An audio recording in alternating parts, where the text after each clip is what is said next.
Hello, good evening, everyone.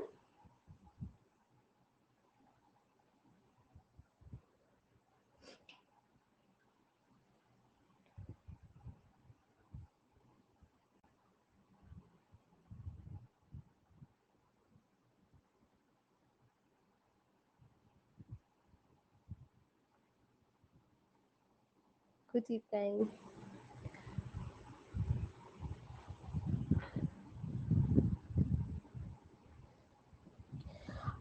So, while we still have time and while people are still joining in, let's quickly understand a little bit about each other. So, use the chat box to good evening, Buddha. So, use the chat box to give me your name, um, what do you currently do, and which course you have opted for, and what is it that you would like to learn as far as communication sessions are concerned. So any concern, any area of improvement that you have, and put all the information together in one chat so that we are not overloaded with number of chats, and we get all the information in one basically chat about person, one chat and all the details, please.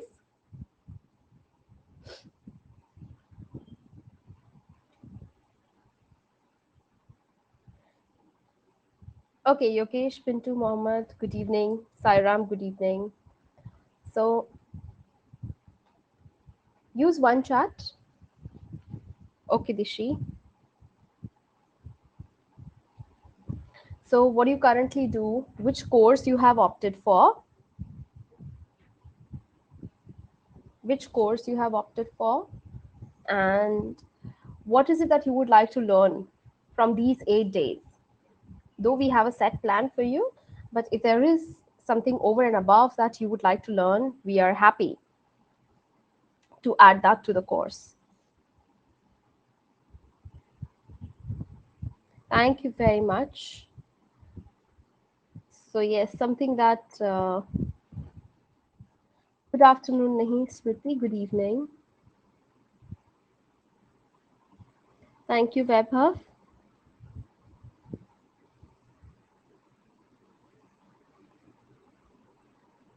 Thank you, Venkat. Nishant, thank you. All right, Yash.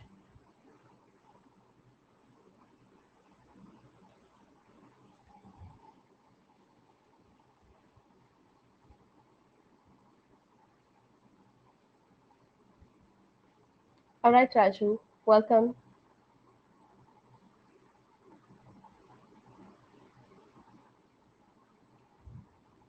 All right, Nasam, sure.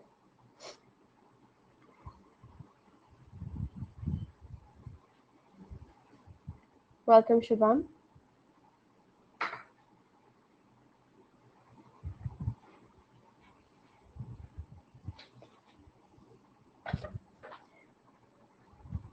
We are excited to have you here, Nilanjan. Thank you. All right, Sira. Okay, Sasan.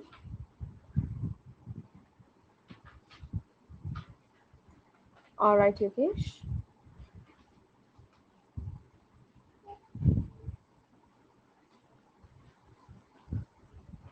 All right, Siddhant. Thank you.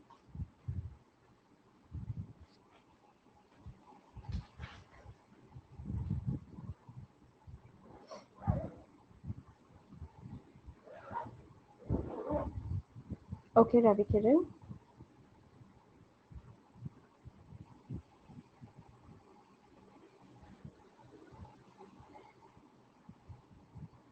Surely, Shantanu. Thank you, Francis. Sorry, Shelton.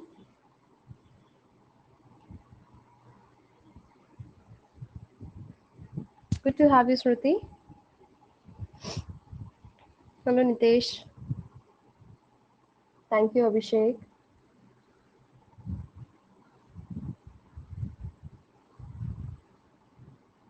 Lovely.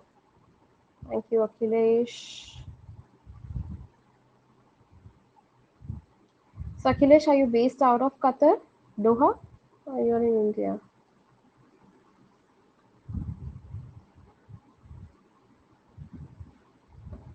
Thank you, Rupali. Okay, now all of you have given the information. Um, I was so some people have mentioned what they're looking for, like improvement in grammar and vocabulary, okay, communication skills. So, could everyone be more specific and tell me about one area that they would like to work on here? One area, especially.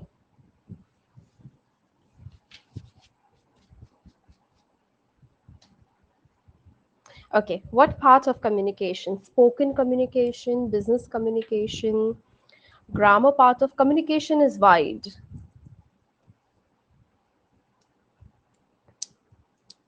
Spoken English or communication? Okay,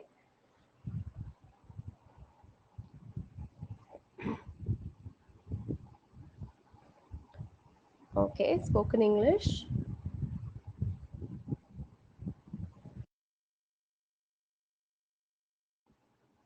Okay, business communication or workplace communication. Okay, fair enough. Okay, interview question answers. Sure, Yogesh. Fair enough, Nishant.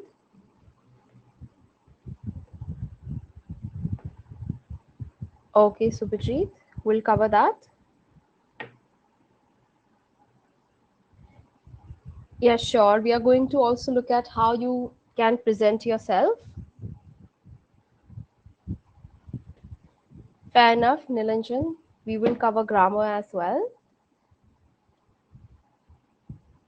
Sure, Ashwin. We'll discuss that in upcoming days.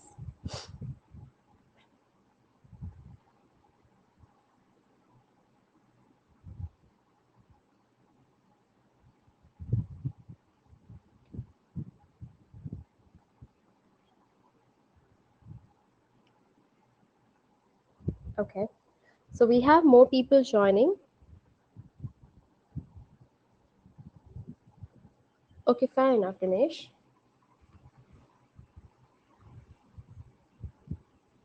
Ravi, the material is already there on Slack. Please check. So whatever presentations that I'll be covering or whatever material I'll be covering, topics, it's already there with you all on Slack. Please check.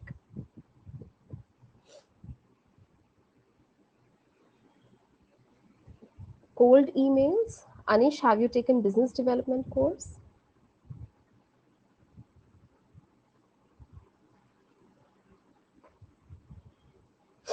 Interpersonal skills. Okay. Sure, Nilanjan.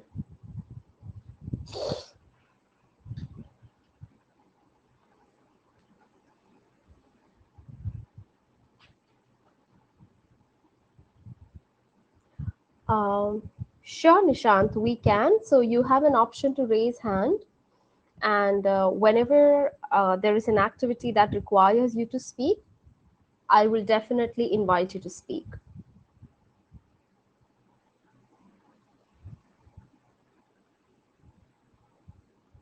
Yeah, sure, Nishant. All right, Nana. So fluency is something that that comes with time, but I will definitely help you with the concepts and how you can practice English in order to work on your fluency on day-to-day basis. Yes, that's something we'll cover, Nana.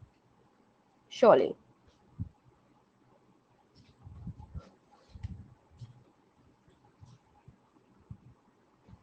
Okay, we have around 100 odd people. So, anything else that you would like to discuss, ask before we start with the session?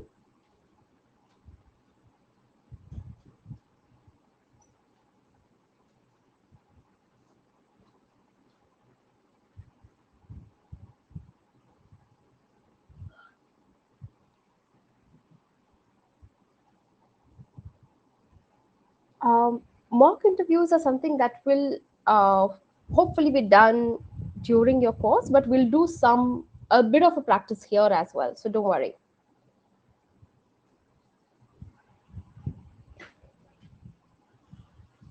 All right. So um, without any further delays, let's commence. We have 100 odd people here. So good evening, all of you. My name is Dipti. I'm into coaching and training, and I have 20 plus years of work experience. I started my career with marketing. I have worked in operations and training as well. So I come with a lot of experience, and that's to uh, wide experience. So please make most of it by communicating through chat box, asking as many questions as you can, and I will try to answer as many questions as I can. Yeah. So this is a communication skills and personality development session. The first part we start with is communication skills, and today we are going to look at the basics of communication. So, why communication is important? Why is the language English important? Yes. So these are the few things that we are going to look at. Yes. So you already have raised your concerns. You already have discussed that what are the things that you want us to work on in these 8 days. So let me ask you a question. Why language English? Why English?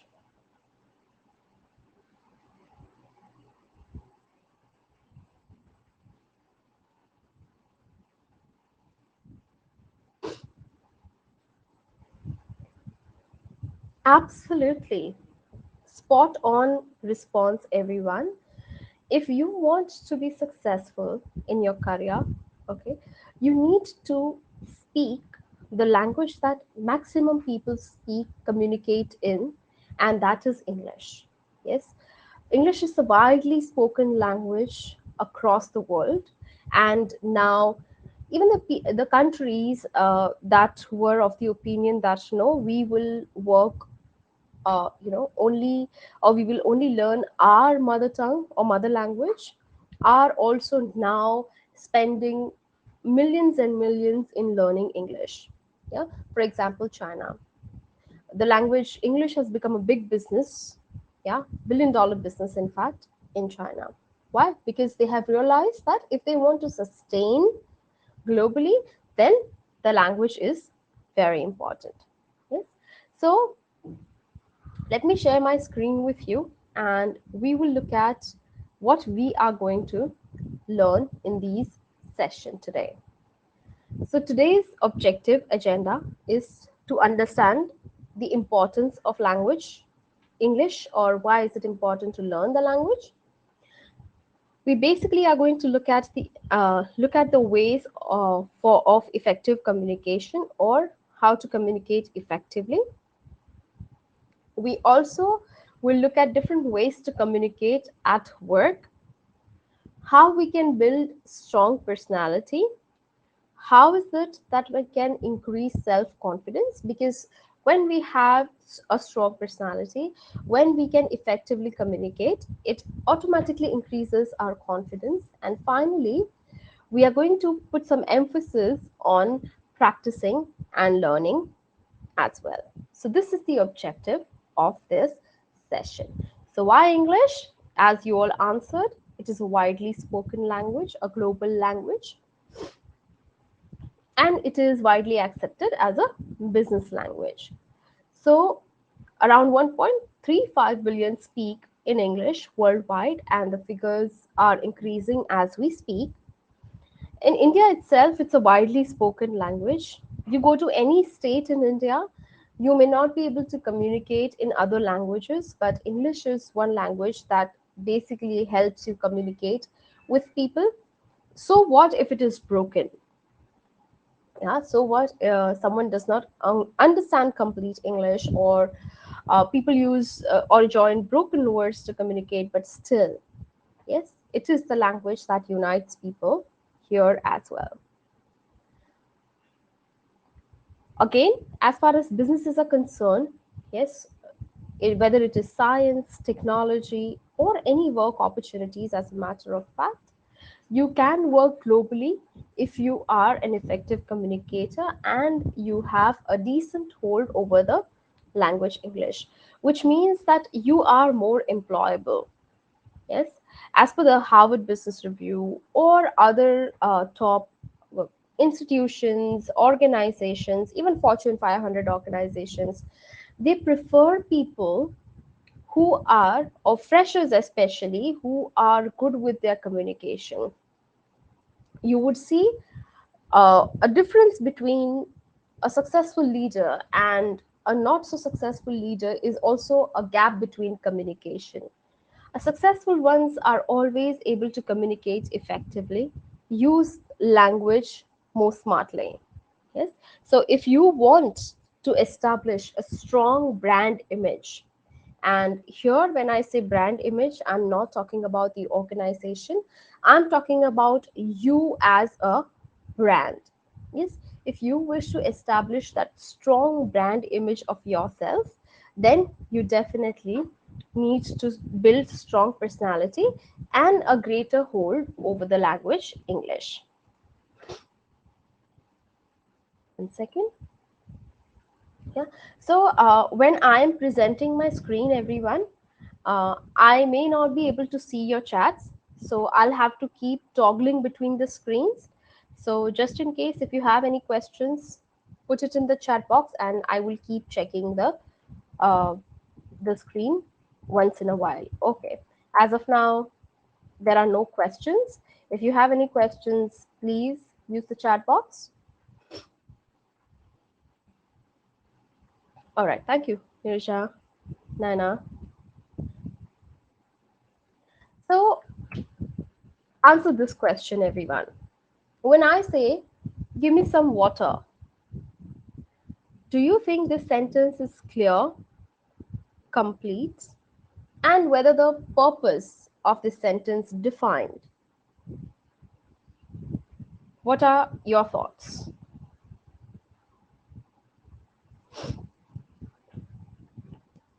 Is it clear? Is it complete? Is the purpose clearly defined in this sentence?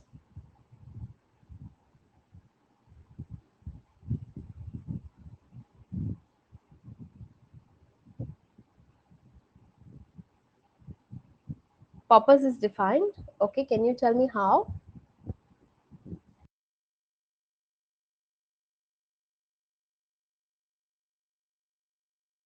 Okay, so what is the purpose here?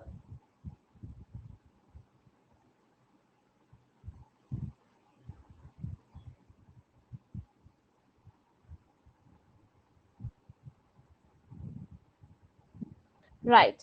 But what is the purpose of asking for water? You use water for what different things?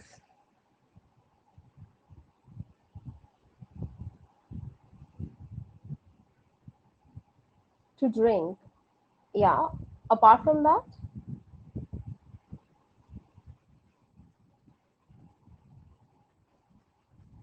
Right. Absolutely. The sentence is neither clear nor complete. Okay. Why? Because give me some water, give me some water to drink, give me some water to wash my hands, give me some water to pour into this vegetable, give me some water to plant, to water the plants. There are a lot of purposes. So it's not clear how much water are you asking for. Are you asking for drinking water, or are you asking for water for other usage? Yeah, and hence, though the sentence is grammatically correct, the sentence does not have a, a clear purpose defined, the sentence is not complete, and it is not clear as to what kind of water do you really want. Yes, and this is how people communicate on day-to-day basis as well. Yeah, they give you incomplete information, and then you are expected to do the complete job. And it's not just others, we also end up communicating incomplete information, or we end up giving incomplete information, and then we expect complete output. Yes, which is not possible. Okay, now किसी किसी को जिनको भी अगर totally समझ में नहीं आता है अंग्रेजी, तो मैं थोड़ा बहुत हिंदी में रिपीट कर सकती हूँ, but because will have people from all the parts of India, okay, मैं पूरा हिंदी में सेशन नहीं ले सकती, and it will be ironical if I teach you English in Hindi. Okay, so yeah, all right, so if at all you're not able to understand something, I will slow down. I'll be happy to repeat that in Hindi as well, no issues at all. Okay, but let's try to keep the language English. I'll slow down my pace if need be. No problem. I don't know what's your name, CWD. So you can ask me questions whenever you don't understand. Okay, Manoj. So why don't you change your name to Manoj so that it's easy for me to address you? Yeah, because there are hundreds of people. I may not be able to remember all the names. Okay. So in this sentence, as you see, that the purpose is clearly not defined. Okay. And the sentence is incomplete because it does not define the purpose as to why you want water. So, how is it that you can basically give complete information? How is it that you can communicate effectively? Yeah. So, basically, first of all, what is communication? Communication is basically an essential life skill. Yeah.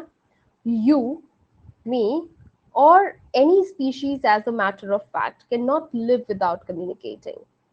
It's just that we have language to communicate, while other species have their own way of communicating. Yes? So, we as living beings, especially humans, as a matter of fact, cannot live without communicating. First thing first. Secondly, it is an important life skill to be successful, yes, and confident in any area, any sphere of life. You want to resolve personal issues, you need to be an effective communicator. You need to win that job. In order to clear the interview, you need to be an effective communicator. You want to convince a client, bag that client, you need to be an effective communicator. You want to pitch in your idea, effective communicator. You want to be a good business person, yet again, communication. Yes. So basically, communication is your ability to both give and receive various types of information, whether it is ideas, feelings, updates, emotions, which you basically exchange, give and receive. What all does communication involve? So it is just not uh, your ability to speak the language. It is your ability to listen and understand, speak, observe, and empathize as well. Yeah. While we think that, oh, this person, while we think that, oh, this person speaks really well, yeah, he is or she is an effective communicator. Well, not necessary. Yes, some people may not be good listeners, and hence, though they may speak well, but are they effective communicator? Definitely not. Yes. So there are different, definitely, communication or types of communications or channels of communications as well. Yeah. So let me ask you all a question. What are the different channels of communication that you use? Yeah. For an example, one is face to face, chat. Abdul, be more specific when we say digital, telephonic. What kind of virtual?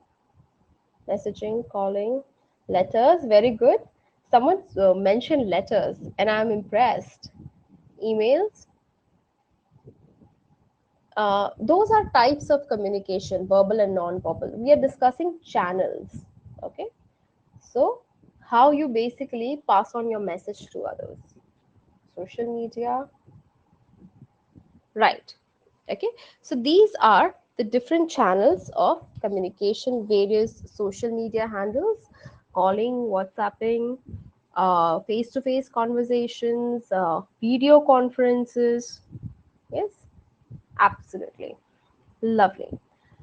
Basically, your communication is effective when it answers the question who, what, to whom, and through an effective channel, and what are the results. Okay. So, whenever you want to, Santosh Pigeons, okay, all right. So, basically, um, when you want to effectively communicate with people, apart from being an effective communicator, good listener, good at observing, you also need to be able to select the right communication channel. Yeah, per se, you are in a basement, okay, and you are receiving an important business call. Would you attend that call in the basement? Yes or no?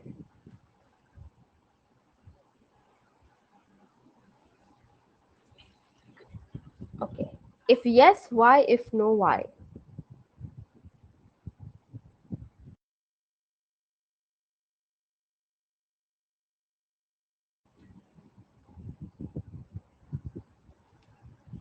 Absolutely. You need to be smart enough, yes, because you know that you may or will face network issues, yes, and you do not want to irritate or upset your client, okay, and hence you either would answer the call and say that you will call them back, or you can simply text them by saying that you will call them back in 10-15 minutes once you have a good signal or reception. Yeah, and clients will would understand. So select the right channel to communicate as well. Now, we somebody asked a question, what is an empathy? Who would like to answer that? What is empathy?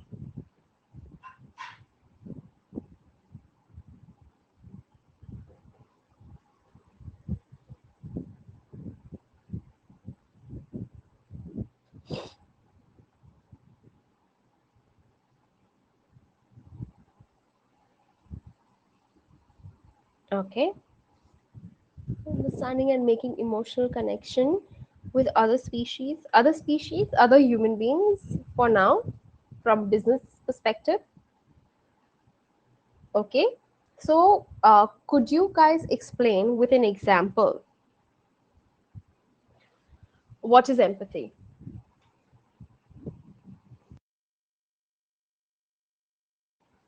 Give me an example. Like someone said, putting yourself in someone's shoe. How would you do that?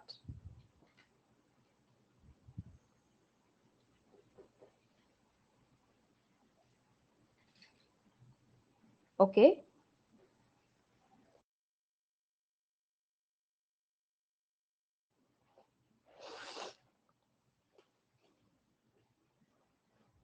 okay.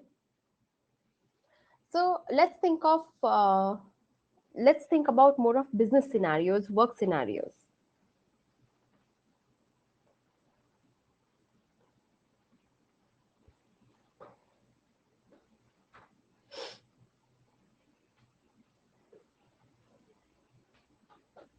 Okay, fair enough.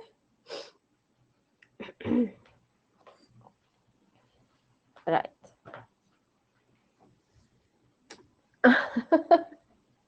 Dalji.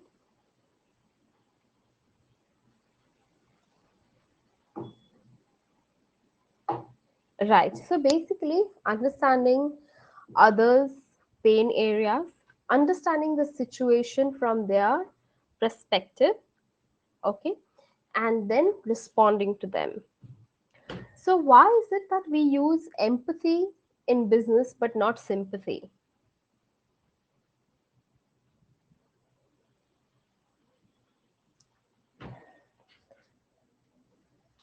What is the difference between sympathy and empathy?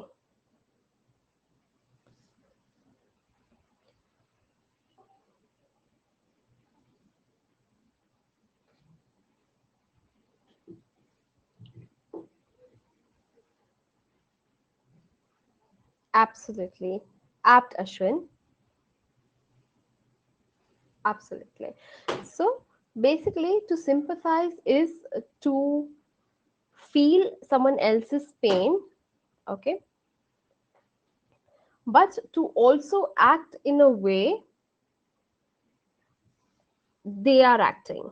Okay, per se, if someone's crying, you start to cry, you're sympathizing towards that person. If someone's probably talking, say, bad about their bosses, or they're saying, oh, look at my boss is very this, he keeps giving me a lot of work, and you also say, oh, my boss is also like that, then it's sympathy. Versus when you empathize with a person, you would say, well, I understand your boss gives you a lot of work, but in the end, you're also getting an experience which will help you. Yeah, so you are giving a boost to that person while you understand their pain, while you relate and resonate with them. You are also pushing them towards positivity and not sympathizing or crying along them. Okay, fair enough, Kaushik. Apathy is completely opposite. Okay, apathy is basically you don't feel anything at all, being indifferent. Yes. So that's empathy and sympathy for all of you. The one who asked question.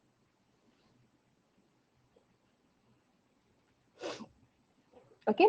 So this is about communication. Complete communication answers the question who, what, when, how, whom. Okay. And it is also a complete package. So along with being an effective communicator, speaker, one must also learn to listen, observe, empathize whenever required in order to be an effective communicator. Any questions here on this slide?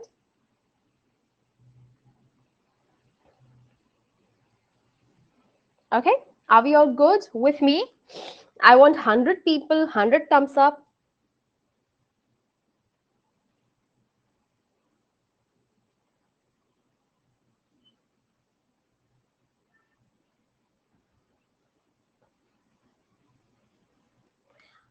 Okay, lovely.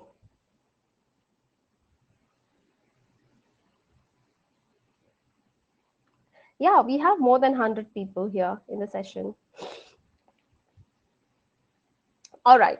So, how is it that you can achieve effective communication? So, there are 7 principles which are also known as 7 C's of communication, which are your communication has to be complete, clear, concise, concrete, considerate, courteous, and clear. Okay.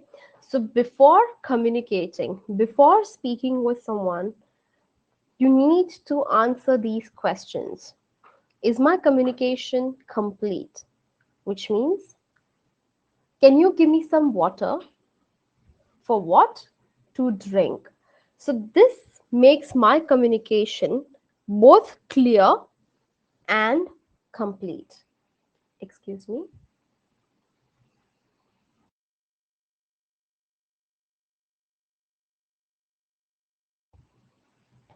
Struggling with what?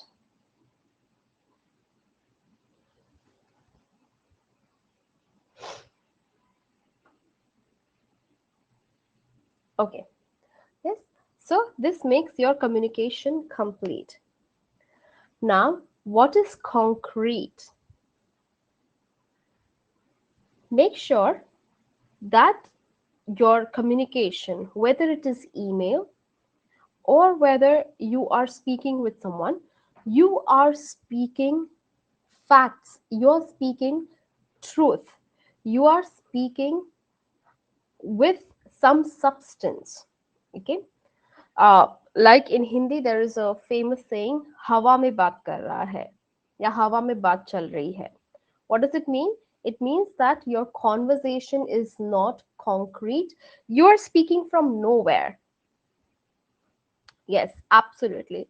Use facts, use numbers, use examples, use figures, use case studies, okay, in order to communicate. And when you use these information or pieces of information to communicate, you make sure that it is correct. Okay.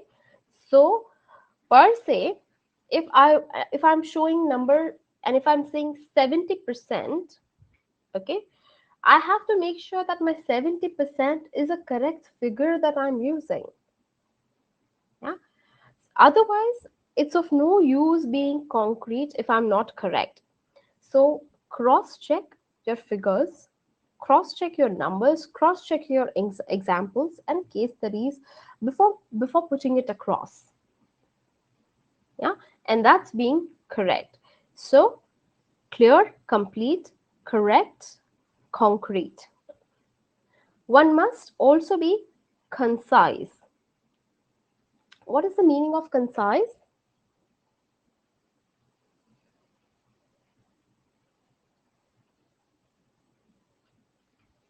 Yeah, I don't know how 307 people have given me a thumbs up, but I'm liking it. Absolutely. Being precise, okay? To the point. Yeah? Have you seen those long emails and long articles? Yeah. Have you seen those long good morning messages on WhatsApp? What do you do with those?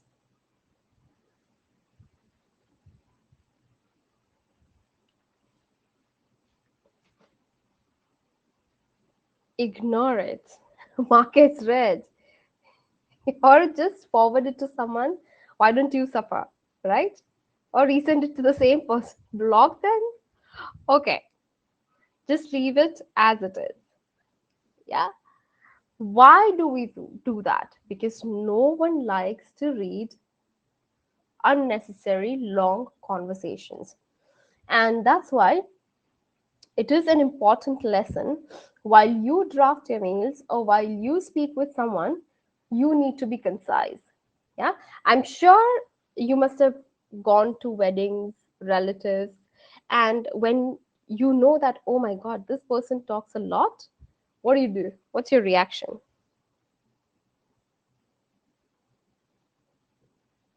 आप क्या करते हैं? Escape, right? You try to run away. Okay. Absolutely. So the same thing happens with your email and your conversations when you are not concise. Okay. When you write stories, when you speak unnecessary stories, when you give examples that are not required. Yeah. So make sure you are precise. However, when I say be concise, be uh, to the point, you also make sure that you are not missing any important pointers. Okay. तो concise होने के चक्कर में ये नहीं होना चाहिए कि आप कोई इंपॉर्टेंट पॉइंट भूल जाते हो. Raju, I am repeating this in Hindi for you. Okay. So make sure that you are covering all the pointers. Okay. So that's being concise. Very, very, very important as far as emails or written communication is concerned. It is a very important point. Yeah. No one likes reading long emails. एक आध बार कोई सुन लेगा आपको अगर आप लंबा बात करते हो तो. Yeah. I don't know how much, but at least they'll be there and they will listen to you or at least try to understand you. But when it comes to long emails, they are simply going to mark as read and leave it as it is. If at all your conversation has to be long enough, you make sure that you make it interesting. for your audience. And you tell your audience कि ये लंबा conversation आपको सुनना जरूरी क्यों है, why is it important for you. In business language we call it wiffen. Okay, so you tell them that what's in it for me. Okay, or what's in it for them. Yeah, Mersu, it's my job to speak too much. Okay, so that's how you can be concise. And if at all you have to speak for a long time, then you tell them why listening to this conversation is important. Moving on to the next point is being considerate. Always remember, people, communication is not about you. Communication is about the receiver. यानी कि आप जिनको message pass कर रहे हो, okay, it is all about that receiver. You have to make sure that you speak in a language or you write in a language your receiver understands you.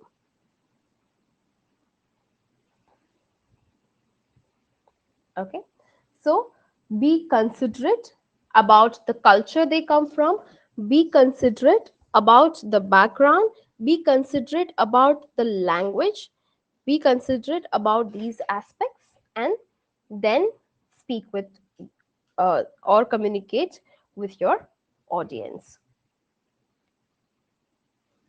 Um, am I clearly audible, everyone?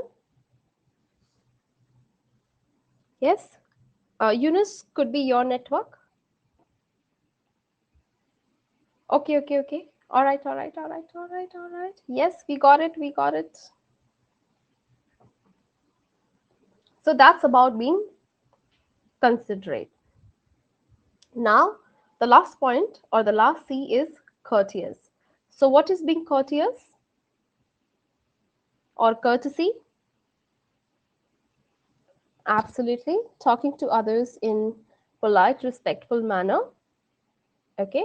So, what are the few words or phrases that you can use to add courtesy in your language or make your conversation polite?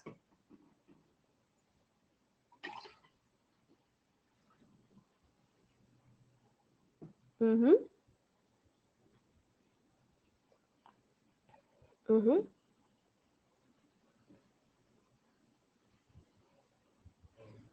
Okay.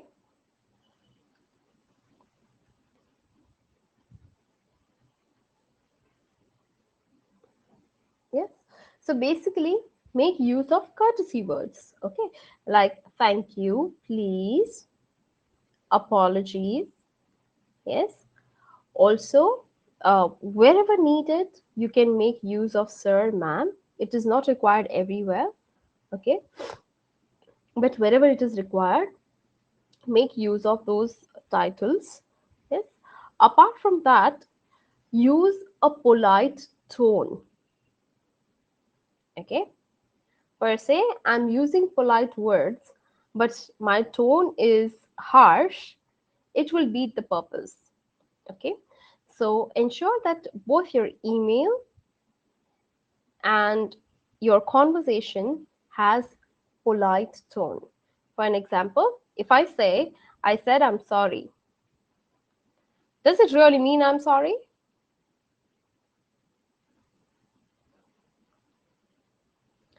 Not at all. Okay. So you also make sure that you add politeness to your tone. Okay. So that's about using courtesy. Okay. So the 7 C's are being clear, complete, concrete, correct, concise, considerate, and courteous. Okay. So now, everyone, give me one point on how to ensure I'm correct in my communication.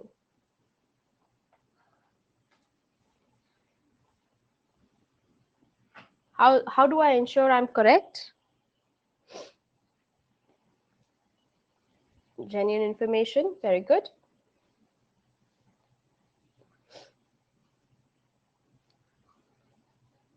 Correct information, well researched. Absolutely, very nice. Going through your file, your folders.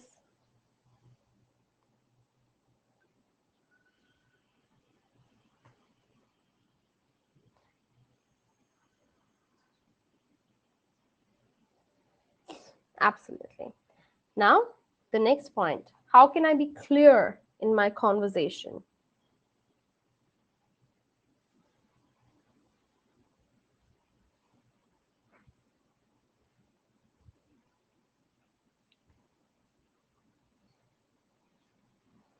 How can I be more clear? Okay,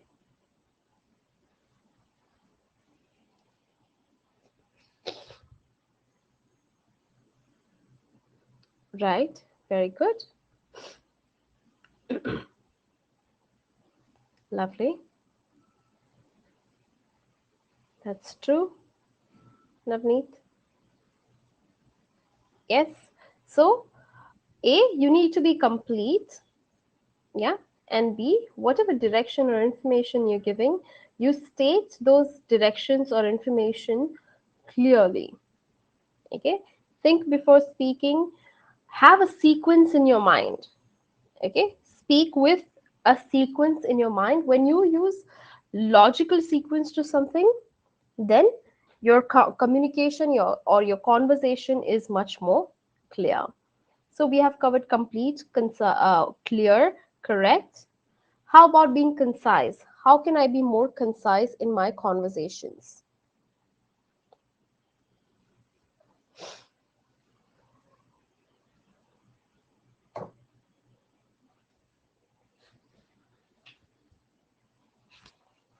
Short to the point, but how do I ensure that I'm short and to the point?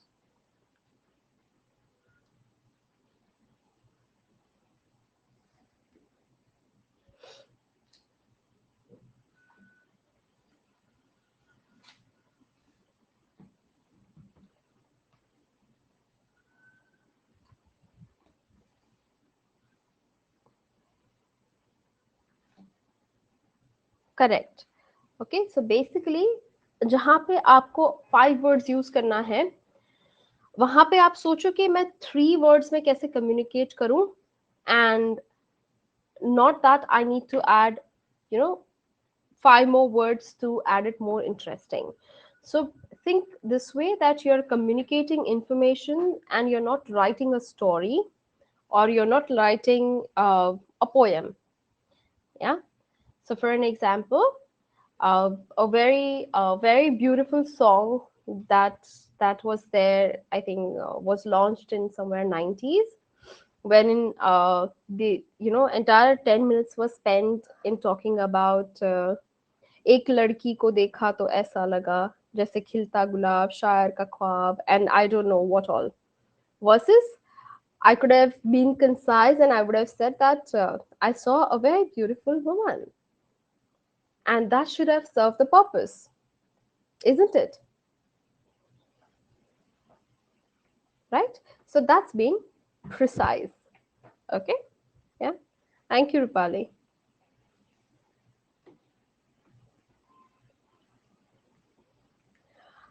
And finally, being considerate and courteous. Okay. So what are the pointers that I need to keep in mind in order to be considerate?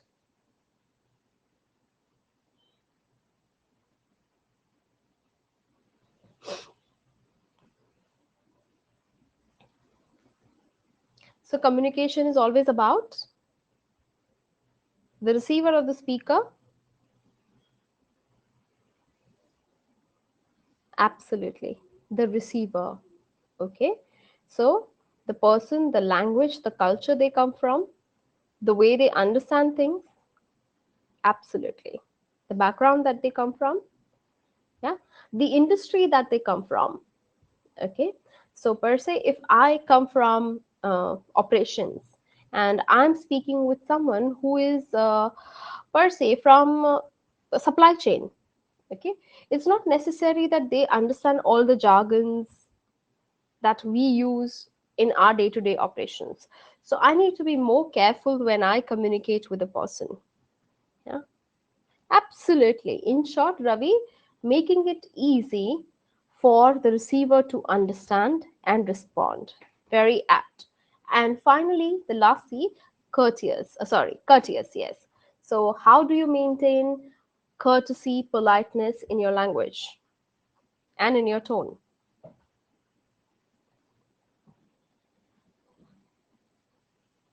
Okay, dear,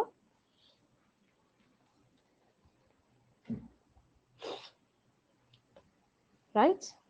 Use a polite tone, respectful tone. Use courteous words. Okay, reflect courtesy in your behavior. Yeah, be down to earth, humble, fair enough. Okay, and this will ensure that there is courtesy both in your words when you speak as well as when you write emails or when you do any business communication as a matter of fact. Yeah, yes, tone is also important. Very good.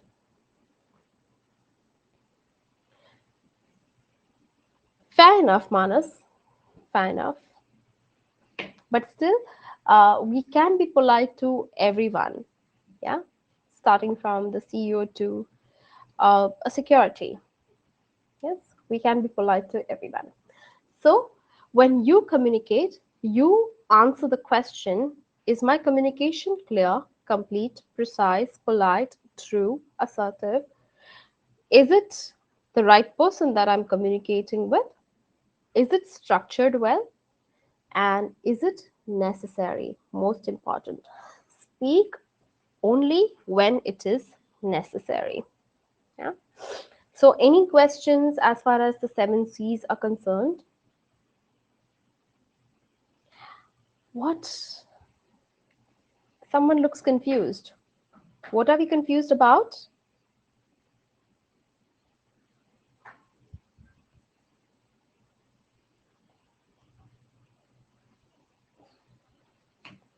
Okay. Looks like no questions. Kaushik, what's the confusion about? Please put forth your question.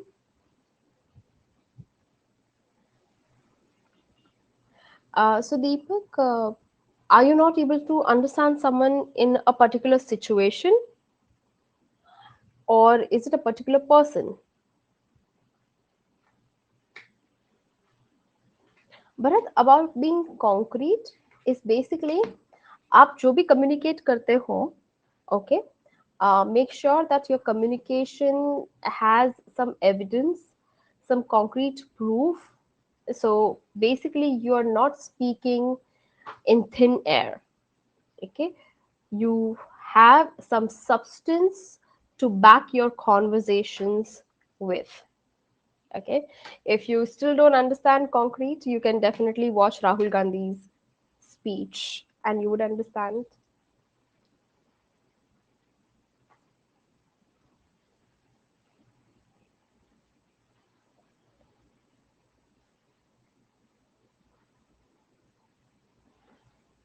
Most welcome, Ashwin. Thank you, Pranit. Anshul, these are communication sessions.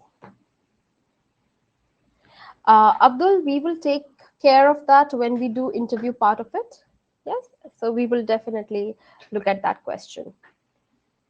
For the first 3 4 days, we focus on improving our communication and English as a language, and then we will move on to interview question answers as well. Fair enough?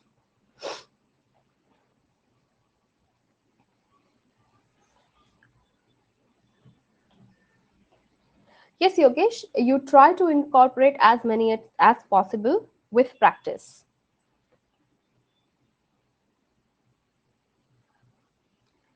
Which didn't make sense?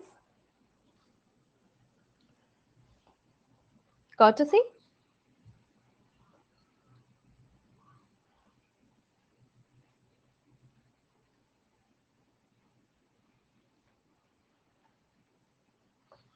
Um, I'm afraid, Manoj, I don't understand your question.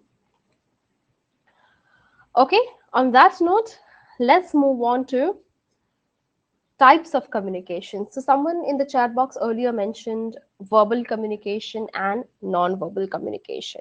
Yes. So, here is we are discussing verbal and non-verbal communication. So, basically, the major difference is when you use words to communicate, यानी कि जब आप शब्दों का प्रयोग करते हैं कोई मैसेज पहुंचाने में या इंफॉर्मेशन देने में, it is known as a verbal communication. और जब आप शब्दों का प्रयोग नहीं करते हैं, which means when you use your body language, okay, the way you dress, yes, and other things like signs to communicate, that's when it is known as non-verbal communication.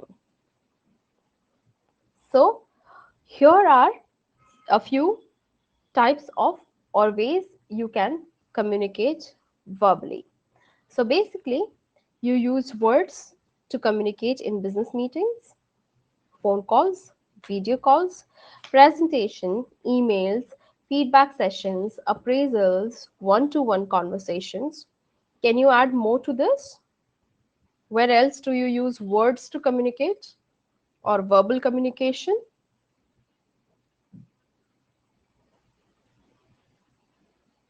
In speech, very good, Manas.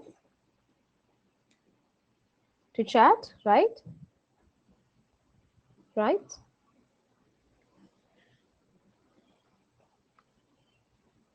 Email, team meetings, very nice. Letters, lectures, sessions, articles, excellent. Not visual entertainment, but audio visual. Yeah. If it is just visual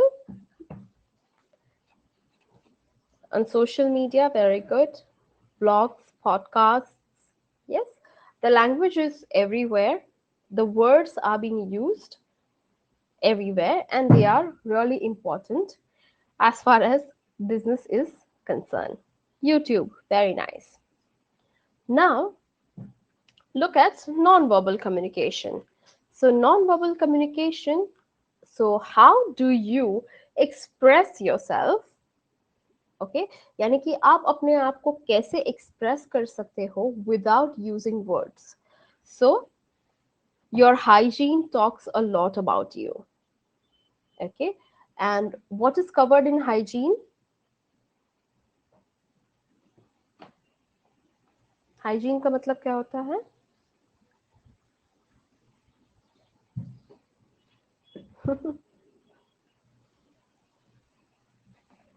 Absolutely. Basically, being neat and clean. Okay. So make sure that your uh, body does not omit unpleasant odor or your mouth, as a matter of fact. Yeah. Your hair is clean, and that is hygiene. So if someone's hygiene is not in place, it talks a lot about that person. Yeah. That the person is careless, the person maybe is lazy. Yeah. So more than your verbal communication, the non-verbal communication speaks volumes about you. Formal dressing, what does that indicate?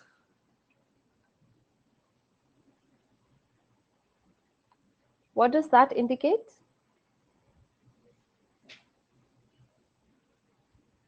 Okay, you have come for work. What else?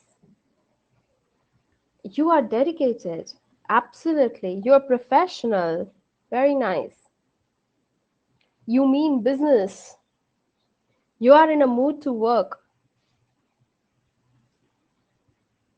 Absolutely. How about gestures? What is gesturing? What are gestures?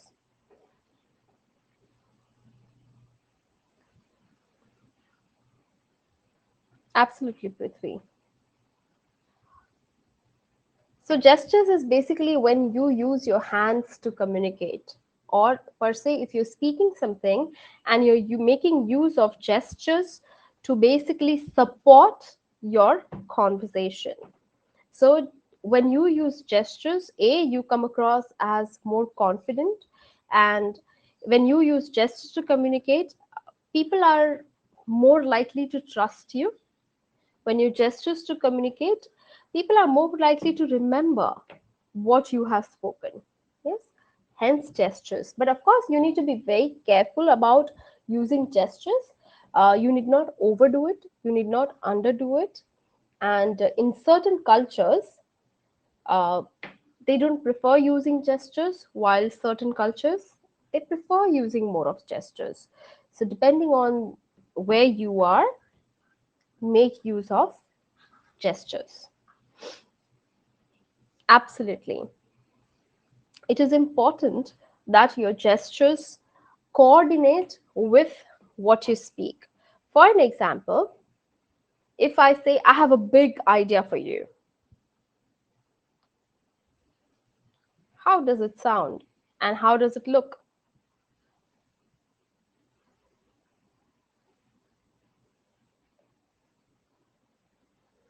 Absolutely. So while I'm using, I have a big idea for you, I'm gesturing small. Okay, it should be, I have a big idea for you, which means A, either subconsciously I feel that no, this is not a big idea, or this is not even a good idea. Okay, and I don't have confidence in my own idea or in my own thoughts, and hence the big idea has become a big idea. Okay, so people will be more likely, yes, people will be more likely to pay attention to my gestures and trust those instead of trusting my words. Yes, so make sure your gestures go along with what you speak, and it becomes a good support system, and it makes you an effective communicator. Yeah, next comes posture. So what about the posture? How should your posture be?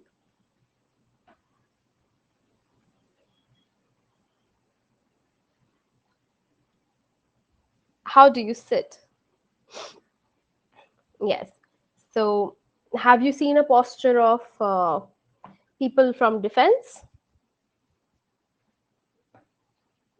Yes, and that's the exact posture we need to carry. Okay, so back should be straight, shoulders round and always back, no slouching. Okay, yes, whenever you are in any important meetings, important conversations, no resting. Though your chair has a backrest, it is not necessarily for you to rest your back all the time. Okay, so depending on whom you're sitting with, in what situation you are, you use your posture or you use backrest. You will never see me using backrest. Okay, I sit upright with my shoulders back throughout the session, 3 hours, and day in and day out. Okay, so that's about posture as far as you are sitting. Okay, the same goes with standing. Okay, when you're standing, you make sure that your legs are not crossed while you stand. Okay, you make sure that your hands are not always inside your pocket. Okay, so these are the few things that you need to take care of as far as your posture is concerned. Why is it important? Because posture talks about confidence. Yeah, and when you basically have a good posture, you are not only in good health, and you will not only have a good posture throughout your time on this very earth, but it also makes you feel more confident about yourself. Why do we feel that the people from defense background are always more confident? Because the posture that they carry. Yes, so posture is equally important. Smile. How about a smile? Absolutely. Yeah, it costs nothing to smile. Yeah, but make sure that your smile is genuine. Okay, so which, yeah, which sense organs you use to smile? Okay,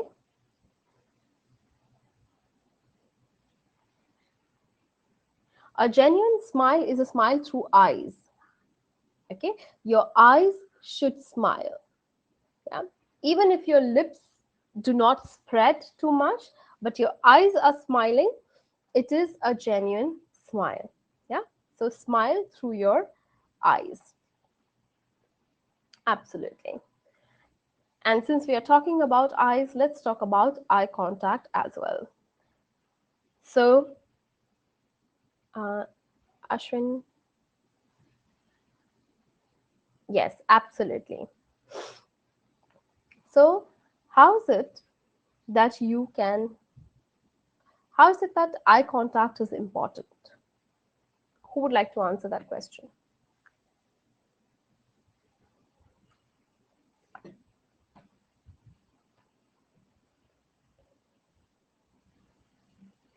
Confidence, very good. Attentiveness, absolutely. It connects you to people.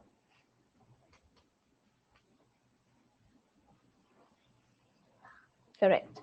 Yes. So basically, one feeling that everyone has is a feeling of being attended to, looked at, yes, a feeling of being paid attention to. So even if you have 500 or 5,000 people in the room, yeah, you need to make sure that you make an eye contact.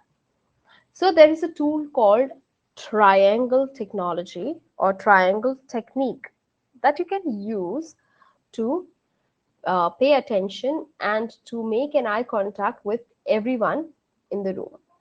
And the simple technique is the way triangle works. Yes, is you look on the left, so you'll have a room full of people. You look on the left, you look in the center, you look at right, and that makes a triangle. That way, everybody in the room feels being attended to. B, people know that you are someone who's confident. And again, it is a very good way to build trust as far as communication is concerned. Having said that, make sure that you do not overdo it. There is a difference between keeping an eye contact versus staring. Okay, so do not just make an eye contact with one person in the room. That will definitely make that particular person feel embarrassed in the room. Okay, so you might have seen, experienced that in the room full of people, sometimes the speaker has his or her eyes glued to this one person in the room, and the situation becomes odd. Yes, others feel neglected while the person who is being paid attention to feels offended, feels uncomfortable, feels embarrassed. Yeah, so that's why you make sure that you divide your eye contact. So you plant, you keep your eye contact there for 20 seconds, then you move it here, again keep it for 10, 20 seconds, then move on your right and keep repeating that. This happens naturally. You just have to pay attention a couple of times and then it will start happening naturally. It will become a habit. Yeah, just make sure that you do not make someone feel hostile by maintaining the eye contact for a long time. Also, do not forget to blink. Yeah, there are some people who do not blink, and it's blinking is very natural. Okay, and if you do not blink, you are actually making again others feel uncomfortable. Yeah, so blink whenever you need to or you can. Yeah, so that's about eye contact. Eye contact also means that you're confident. Eye contact also means that you're speaking the truth. And if you do it over, That means if you are unnecessarily maintaining an eye contact for a longer period of time, it also means that you're lying or you're trying to hide something. Okay, so that's how it works. Yeah, Ravin. Now coming to handshakes. Yeah, so a handshake is something that is being widely researched and spoken about in the community who studies body language, especially in leadership positions. Okay, uh, you would see that handshake is widely discussed. Okay, so for an example, have you seen Donald Trump and his handshake?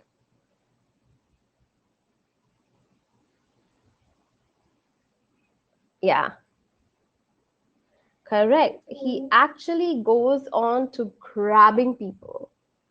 Yeah, it feels like he has those claws, and his handshake is so strong that he would hold your hand, he would go for it, and he would keep shaking it for a long time. It looks like that you'll have a dislocated shoulder after 2 minutes. Yeah, so just make sure that you have a strong a strong grip. Okay, and then you shake hands maximum 3 to 5 times. Okay, and then you release. Yeah, also make sure that uh, your handshake is not very strong and not very mild. Also be careful when you are shaking hands with ladies. It is not same as when you shake hands with your buddies. Okay, so don't break their wrists, don't break their hands. Yeah, so just be considerate as to whom you're shaking your hands with. Okay, and then go for a grip, but never ever go for this kind of a handshake. Okay, yeah, this may make other person feel uncomfortable. Okay, is it like, am I not hygienic? Are my hands dirty? Okay, so especially in a business scenario, do not go for this kind of a handshake. Yeah, so that's about that. Also, a very good trick is to rub your palms before going for a handshake.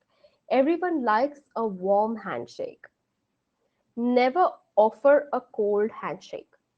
Okay, so if you are someone who has cold palms or sweaty palms, yeah, just make sure you wipe your palms, warm them up before offering a handshake. Yeah, that way person warms up to you. And Nirja, hope that answers your question. As far as handshake is concerned, that's how you can make other person feel comfortable and connected. Yeah, when you feel cold, what you usually do is you try to grab your own hands or someone's hand to make you feel warm and better. Yeah, so the same way, a warm handshake always does a wonderful job. Yeah? And finally, facial expressions. Okay, if you're not happy with an idea that's been put across by someone, if you're not convinced with it, let not your face show it immediately. So some people have loud facial expressions, and before they could speak, their reaction reaches you. Yeah, and we do not want your reaction to reach people, or your feeling in that particular moment to reach people immediately. We would want that you carefully consider the situation, think about it, and then give your reaction. Yeah, facial expressions can actually make others feel uncomfortable as well. So make sure that you have this pleasant expression on your face, especially when you are at work, and this will only be achieved or can only be achieved with practice.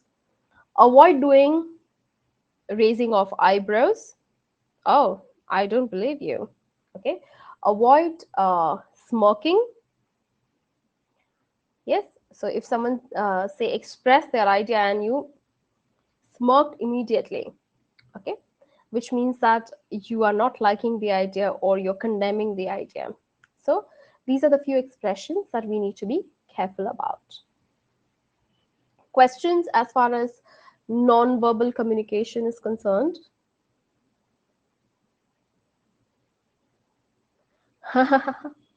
You mean to say scratching, Ravi? Yeah, absolutely. Do not scratch your head. Apart from that, nod. Okay, be very careful about how you nod. So globally, this is a yes and this is a no. This is nothing. And we in India do this quite often. Okay, and while uh, here people locally understand this means okay, uh, your clients, especially if they are from outside India and not aware of the culture, they wouldn't understand what that is. And I have had few clients asking me, Dipti, what exactly is that? Yeah. Also, make sure that you do not do a lot of nodding. So has anyone seen Hillary Clinton?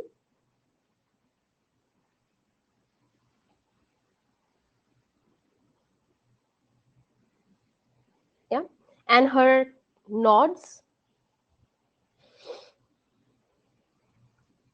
Yeah, you must later after the session, okay, you must Google or YouTube her nods and see uh, how much people actually notice. Okay, there are a lot of memes available on how she keeps nodding all the time. Okay, in fact there is a toy in the car that people put which keeps nodding. So there is a Hillary toy as well, which keeps nodding all the time. Okay, and people put it in their cars. It is hilarious. Okay, so make sure that you don't overdo nods, and if you don't nod, it's okay, but don't overdo it. Okay, you can simply do this to show that you understand or you're listening or you're with them, but that's it. Yeah, this is not required. It may also harm your neck muscles. Okay, so that's about nodding. Any questions? Verbal, non-verbal communication? Yeah, absolutely. Here are the pointers. If you have any questions, I'll give you about a minute to process it.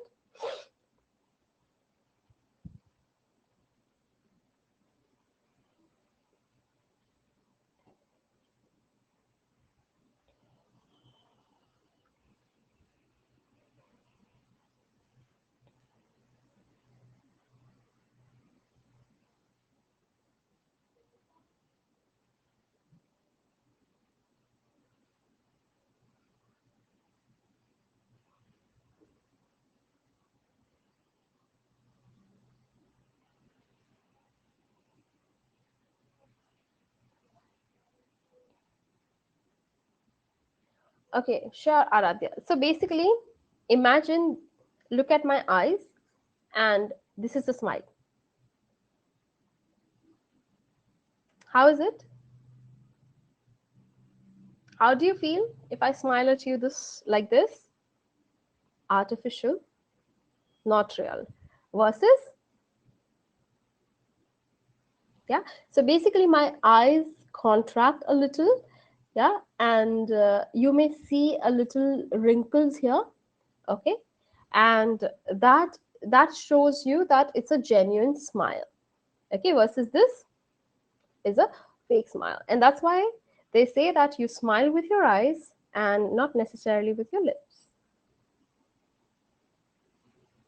Absolutely. When you're wearing masks, okay, you can easily spot if someone's smiling at you just by looking at their eyes. You don't really need to look at their lips. Yeah.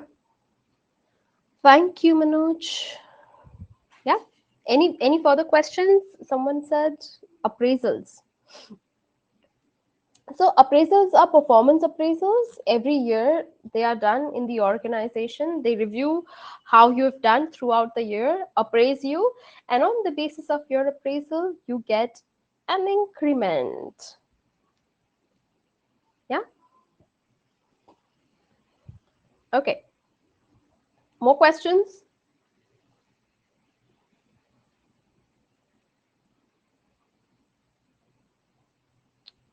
Okay. So we'll take a break in a while. Yeah, at 9:30. But let's focus on first impressions. So, how is it that you can create or make a great first impression? So, someone did speak about first impression, okay, and there is a famous idiom which says, first impression is the first impression is the yeah, while others say last impression, I always say first impression is the best impression.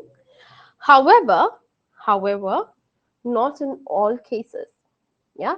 In some cases, first impression becomes the last impression, like the impression you create during interviews, the impression that you create when you meet that client for the first time, the impression that you create when you go to see your prospective spouse for the first time. Yeah. The impression that you create when you go on stage to give that speech for the first time. Yeah. In those cases, the first impression can very well be the last impression. Remember, people may not remember, or people may forget how you behaved and what you did in your second meeting, but people will never forget when and how and what you did when you met them the first time. So I'm sure you have friends, okay, and your friends might comment things like, oh, when I saw you first I thought you were shrewd. Oh, when I saw you first I thought you're very naughty, but you're quiet. Yeah, have you heard those comments? When I saw you first. Yeah, right. Does anyone ever say that when I saw you the second time? Have you heard those comments? No. Absolutely. People's perception. It is a perception, it is not a reality. Okay. However, it is an impression. It is a perception or an opportunity that you're giving others to create a perception about you. Remember that. Okay.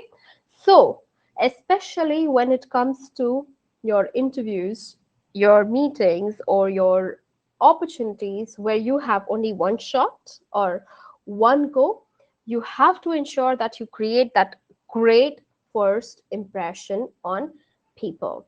And how can you do that is something that we are going to now look at. But before that, let's also look at why it is so important. So this is an impact chart, also known as Mehrabian's circle or Mehrabian's myth. It is a very famous research done by Mehrabian on communication, and the results were that 55% of whatever you communicate is through your body language and your appearance. So, when I present myself to you, okay, and I am starting to communicate, people first look at how am I dressed, what my appearance is, okay, and then they focus on the tone that I'm using to communicate, and finally, people focus on words. So, if you present yourself, 55% of emphasis in what they see as far as your appearance, your clothing, your hygiene, uh, the way you sit, stand, walk, which is your body language. 38% is the tone that you use, and that's why we paid so much of attention on being courteous in 7 C's of communication, because the pitch of your voice, the tone that you use to communicate is highly important. and 7% of emphasis is paid on the message or the words that you speak. Yeah, and hence first impression is usually the best impression that you can create. So let's look at how can we work on creating good appearance that improves our confidence and that projects a positive self image. Okay, so why is appearance important? Why is hygiene important? A, of course it is important from health perspective, but at the same time it is important because when I look good I feel good. It is simple as that. When I feel good I have a positive self image. When I project a positive self image, it automatically improves my relationships at work and it also increases my productivity or performance at work. Now, everyone, please be mindful. When I say good appearance, I do not mean beautiful looking people, okay? Or you have to be extraordinarily pretty or handsome in order to create a great first impression. Yes, we as body language or image experts thoroughly believe that the way you're born or the way your genetics are is something that you cannot control. Has someone studied psychology and do you know nature and nurture, the concept of nature and nurture? So 50% is always nature, which means your genetics and the way you're born and the way you look by birth.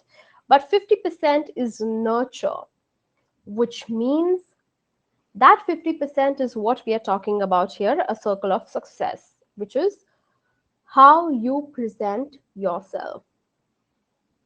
Okay, and that's why you may see that people with short height, people with uh, you know uh, obese structure, people with the darkest of the colors or fairest of the skin tone look beautiful.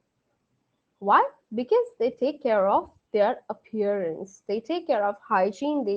They basically groom themselves well. And this is what we are talking about.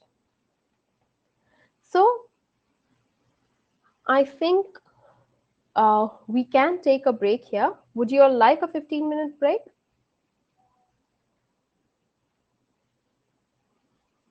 Yes? Okay. So it's Yeah, all right, all right. So it's 25 past 9. Let's be back by 40 past 9, 9:40. Yeah. So enjoy your dinner. Be back by 9:40 and we'll continue our session from there. Okay? Lovely. Enjoy your dinner, everyone. Thank you.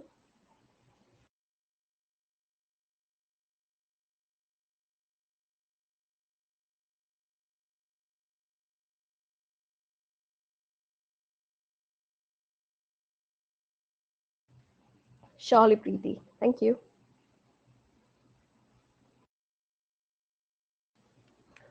You can be in this room. That's totally okay. Just grab your dinner and be back. Or if you would like to rejoin in 15 minutes, I'm okay with that. But I'll start sharp at 40. Okay. So make sure you're here.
Welcome back, everyone. Just give me a thumbs up if you're here.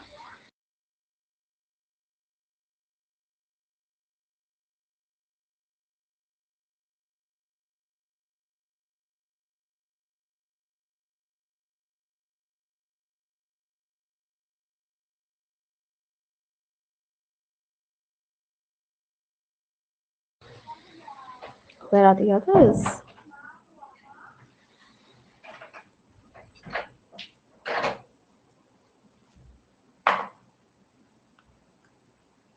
Looks like still gorging on scrumptious meal.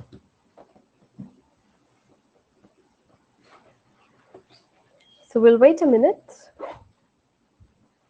and we'll commence sharp at 42.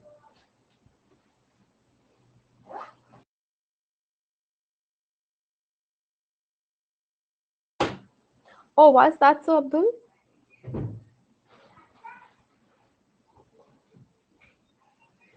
Thank you, Pranit. So the ones who are in the room right now, have you had your dinner? Sairam, thank you for asking. Yes, I did.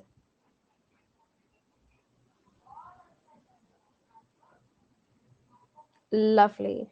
I'm happy to see you all are well fed and fresh. I hope none of you are feeling sleepy.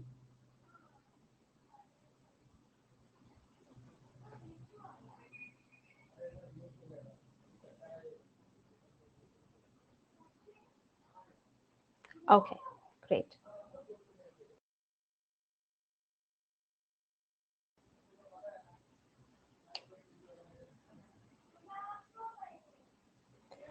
Oh, Daljit, that sounds delicious. Manas, who doesn't like bhindi in any form? By the way, what is bhindi called in English?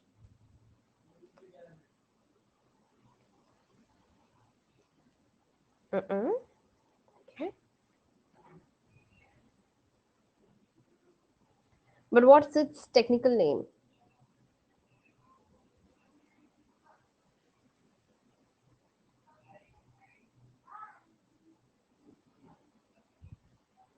What's its technical name?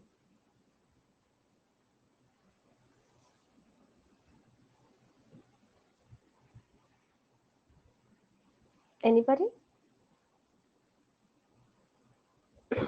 Green veggie. Yeah, Webber, correct. It's okra. Yeah, I don't know why they call it lady finger. It's ideally okra.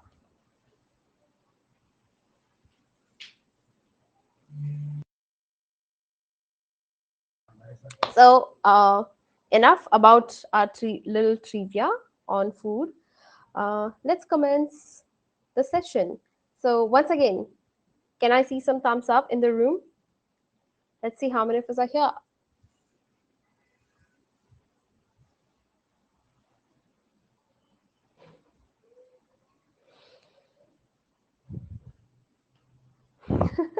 Again, double the people. Where are they hiding? I don't know. Okay, great. So, let's start. Proxies, right? Ghosts. Okay.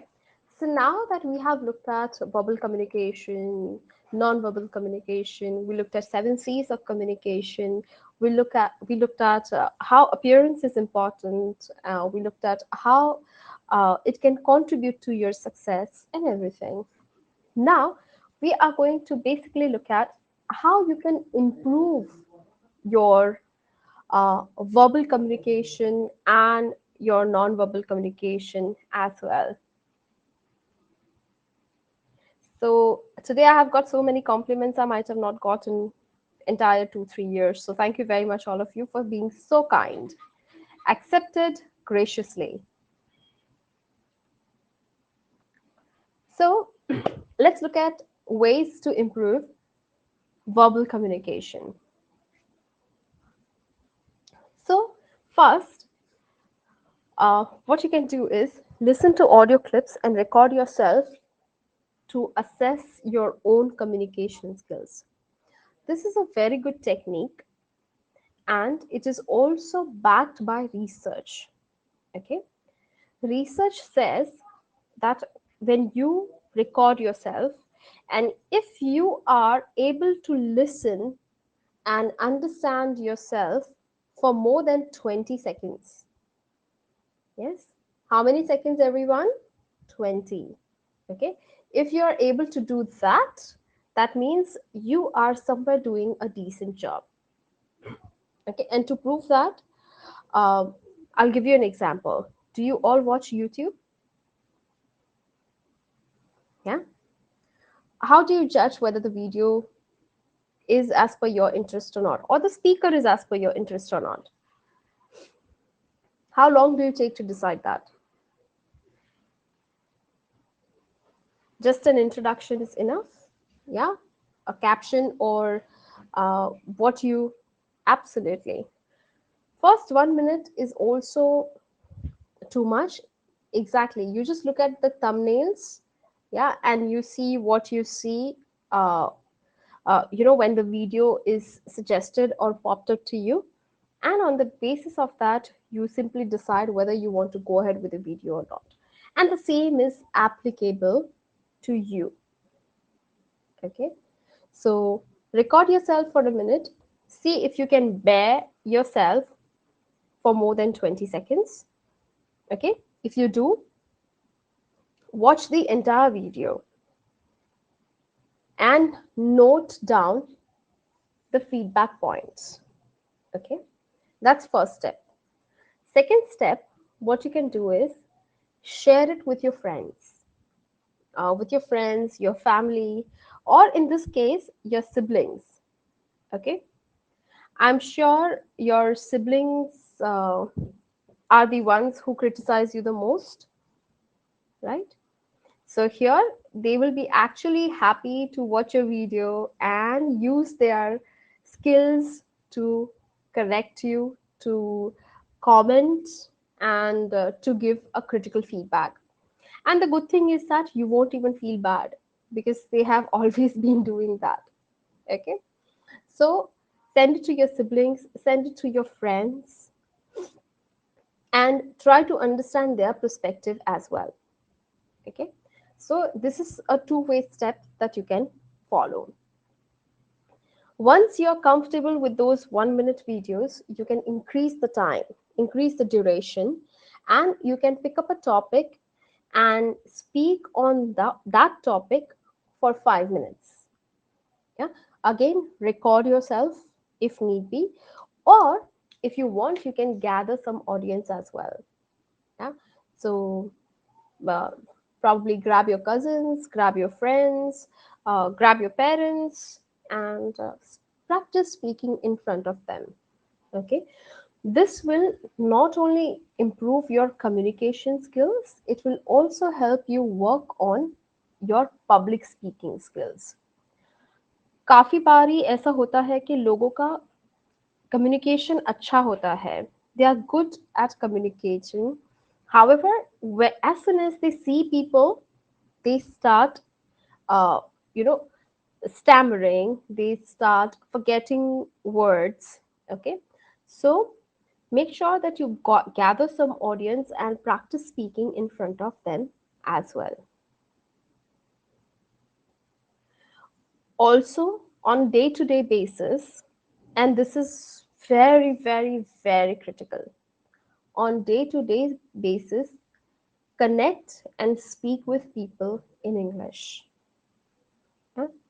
Language can be learned over time and with practice only. The more you hear, the more you practice, the better you learn. And to support this, I would like to ask you all a question. What is your first language?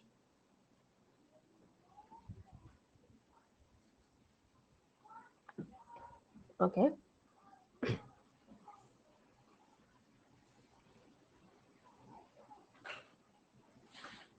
Do you remember anybody teaching you? to speak in this language?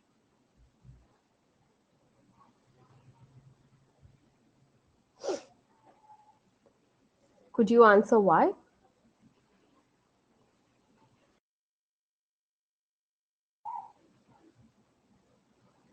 Do you know why? Exactly. You have heard that language since inception. Okay, you have heard people talk in that language and you picked it up. Okay, so ideally, speaking is not the first step to learning a language, but listening is very important. Yes, so when you communicate, you do both. You listen and then you speak, and that basically helps you learn the language well. Okay. Instead of watching movies, I would suggest watch news channels, watch documentaries, because there they pay good attention on language. Movies, they can end up spoiling your language as well, especially American English. So yeah, you can watch short stories as well, listen to podcasts, watch videos on YouTube, but from authentic speakers. Okay, make sure whom you're watching, whom you're following on social media. uh, Plethora of information is available. You have to choose what is right for you. Yes, that's the choice you need to make, and you must make a right choice. So communication, while you watch all these things, you are not using, uh, you're not speaking. So it is half the practice. But when you communicate with a person, you are doing it both ways. You're listening as well as speaking, and that is more effective. Plus, what can be done is you can tell the person that please correct me if I'm going wrong somewhere. Yeah?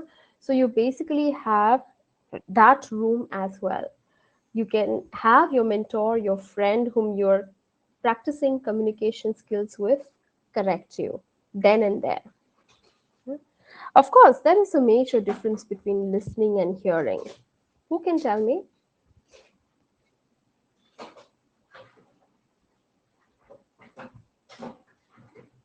What is the difference between listening and hearing? You pay attention. Okay, absolutely. Listening, when you listen, you understand, you process the information. And what do you do when you hear?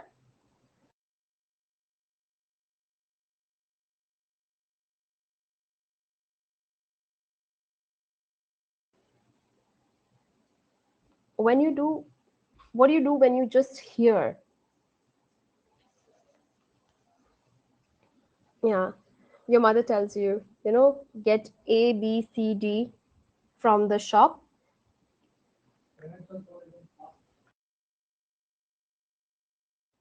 Excuse me. And you just end up getting A, C, and D.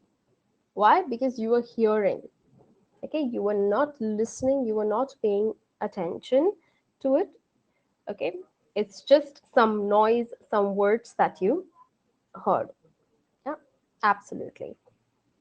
Very well. Also, uh, this is a great idea. Uh, does anyone do journaling? So, do you write about how your day went?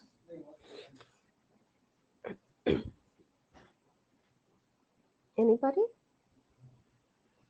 Just one person?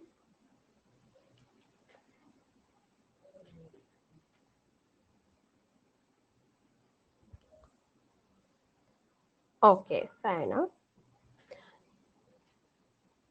That's good. Okay, so use journaling. That also is an effective technique. And what you can do is, while writing, just speak it out loud. Okay, whatever you're writing, try to speak it out loud. So that way, you will work, you will improve on your summarizing skills. Okay, so this will help you to be concise, to be precise while speaking. If need be, per se, if you do not have time to summarize the entire day, you can simply do two things: write three highlights and three lowlights of the day. Okay, or three three good things that you did and three things that you could have done better. Yeah, and gradually you will actually enjoy, you'll start enjoying this process, and then you will start writing more. So as of now, if you feel lazy, if you do not have direction, you can write about three things that went well, or three things that you did well in your day, and three things that you could have done better. Also, you can write your intention about the next day, that these are the three things that I want to achieve. Okay, that also works really well. So it totally depends on what you want to write, but start summarizing, and it will help you in the long run. And we have discussed this enough. You all have given comments as well, but that is watching movies, web series. But make sure that you keep the subtitles off. Why?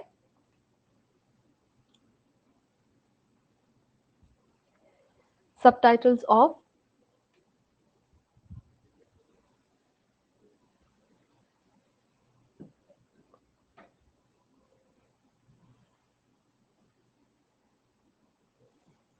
Absolutely, because when you have subtitles on, the entire focus is on reading what's been written, and you miss listening. Okay, and when you miss listening, you miss how a particular word is being pronounced, when is it being used, and how exactly it's being put across in a sentence. Yeah, and hence you keep the subtitles off, and after you are done watching a particular movie or series or documentary or a TED talk, you can simply summarize what was the story or what was the essence of the conversation. Um, Read newspaper. I'm not sure how many of you get newspaper at home now, but yes, uh, be in a habit of uh, reading newspapers. You can read it online. You can do in shots if you don't like reading long articles. You can subscribe, or you can basically register for in shots and get bite-sized news. Yeah, and check your tone, pitch. Make sure it is polite. Make sure you're not too loud. Make sure it has some ups and downs while you speak. Yeah. So these are the few ways you can improve your verbal communication. I would love to address questions, if any, on this slide. I'll give you about 30 seconds.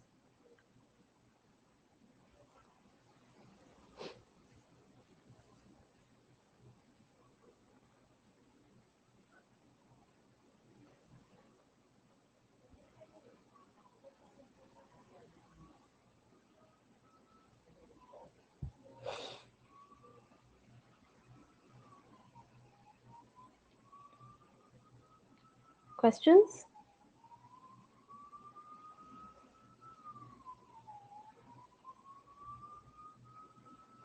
All right, Pranit, fair enough.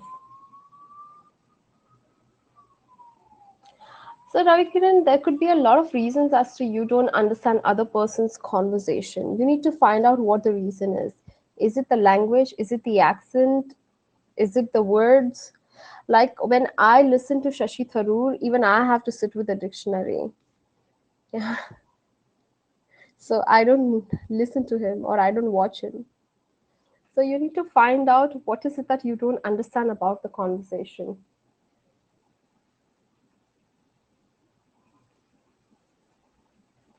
Absolutely, Ashwin. Absolutely. Because when you say verbal communication, it involves both oral and written. Yes, so it will definitely help you. How to manage during office sessions? As in, I didn't get your question. Could you be more specific, please? Uh, रियाज आपका तो नाम ही रियाज है आपको रियाज करना चाहिए yeah, it is totally okay if you are embarrassed. Okay, speak it out anyway, whether you are a good speaker, whether you are learning, people will still make fun. It is like, you know, keep this song in your mind. कुछ तो लोग कहेंगे, लोगों का काम है कहना, right? So let them go on. You practice, you try to improve, and that's more important. Pronit UK always, it's better.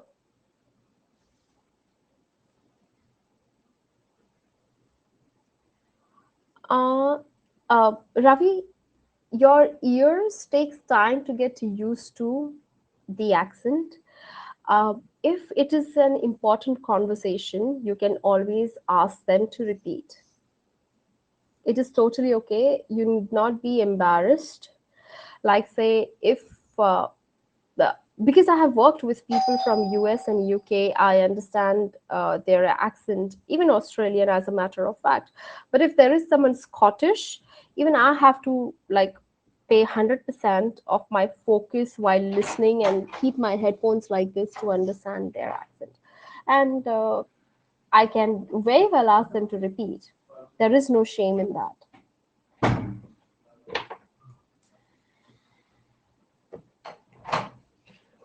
It's DIPTI, Dipti.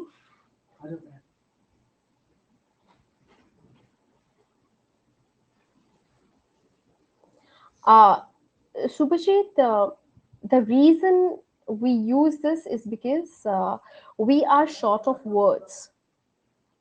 And when you fall short of words, that's when you use fillers. So, is a filler, and it is important that we uh, avoid using these fillers. So, but do it gradually. It's totally okay. Yeah.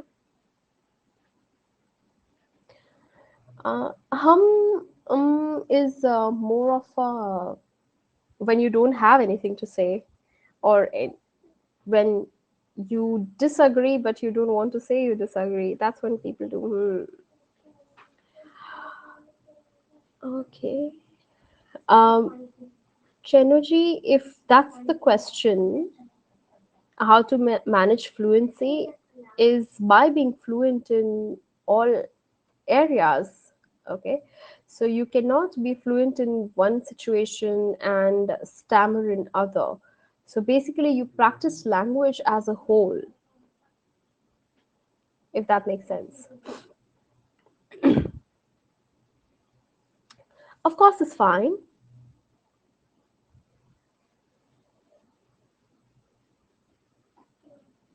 Okay, fair enough. Any other questions?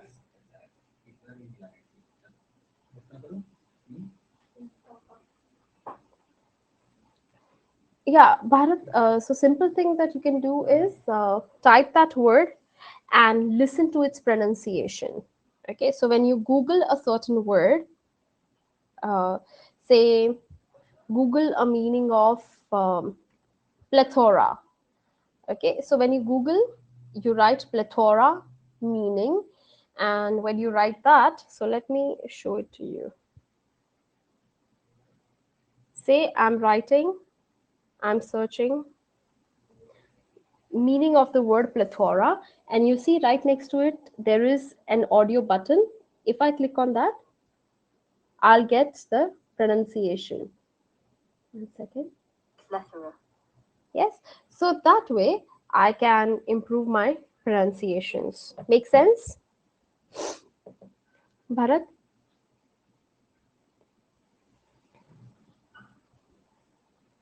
uh, could you be more specific, Nikhil?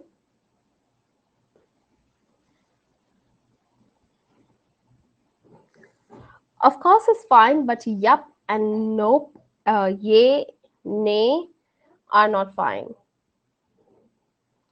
So they are not formal. We use yes, no, no thanks, say thank you, and that is an appropriate way of communicating, especially at work. Yes, Chanerjee, indeed.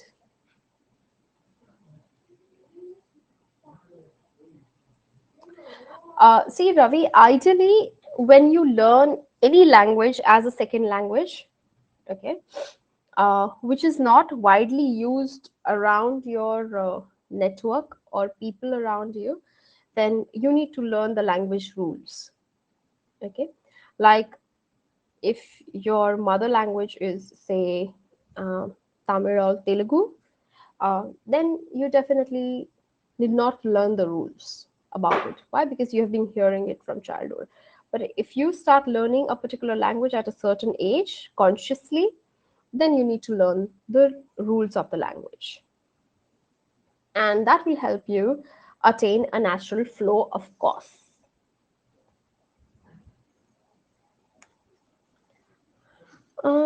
Nana, practice, conversation practice. So I have shown a few guidelines here or a few tips. So follow these, start recording yourself, assess yourself, have others assess your videos, your audios, increase your duration, start writing, do it for a month and see the difference for yourself.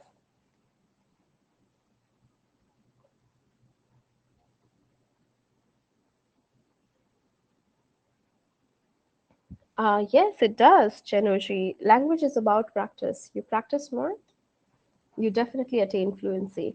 Why? Because then for your brain, it becomes very easy to spot words and give you appropriate words.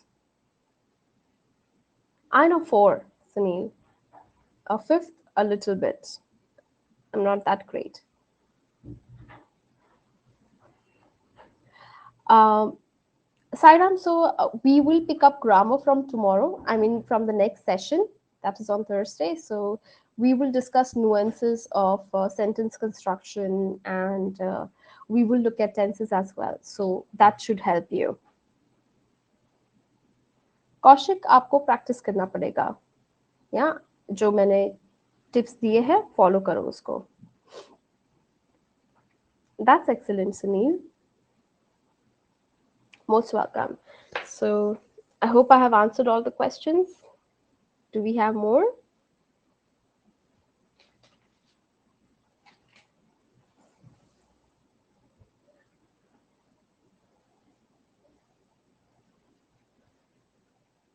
That's okay. There is always a time, and you can always learn.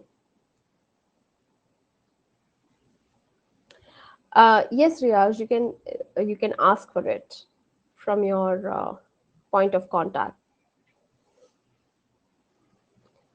Most welcome, Pranit. We are still left with an hour. Yeah. Don't log out. Okay. So this is what it is for now. Let's move on to ways of improving non-verbal communication. Yeah, which develops your personality in a way. So a few things we already discussed earlier as far as body language was concerned, but let's look at it in detail now. So the first is we must maintain proper hygiene. We looked at what is included in hygiene. So it is bathing, brushing, keeping your hair clean, keeping your body clean, and also wearing neat and tidy clothes. Okay.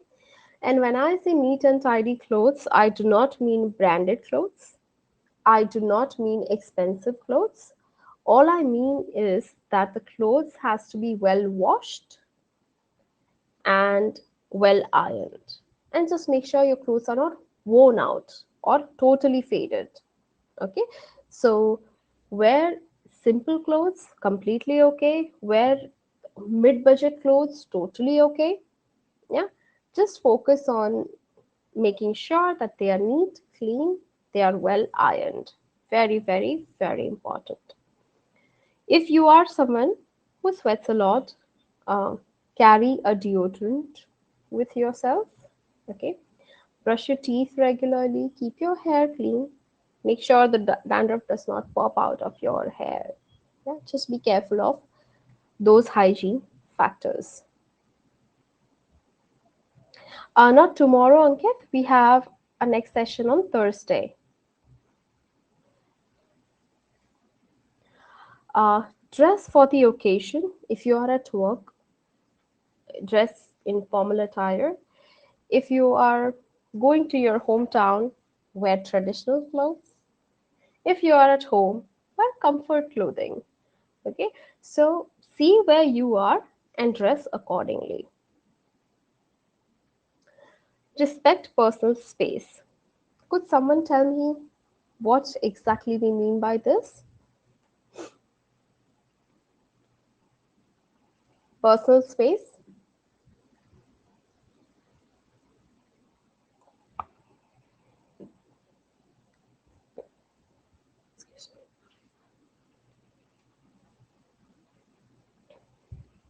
Very good. Absolutely.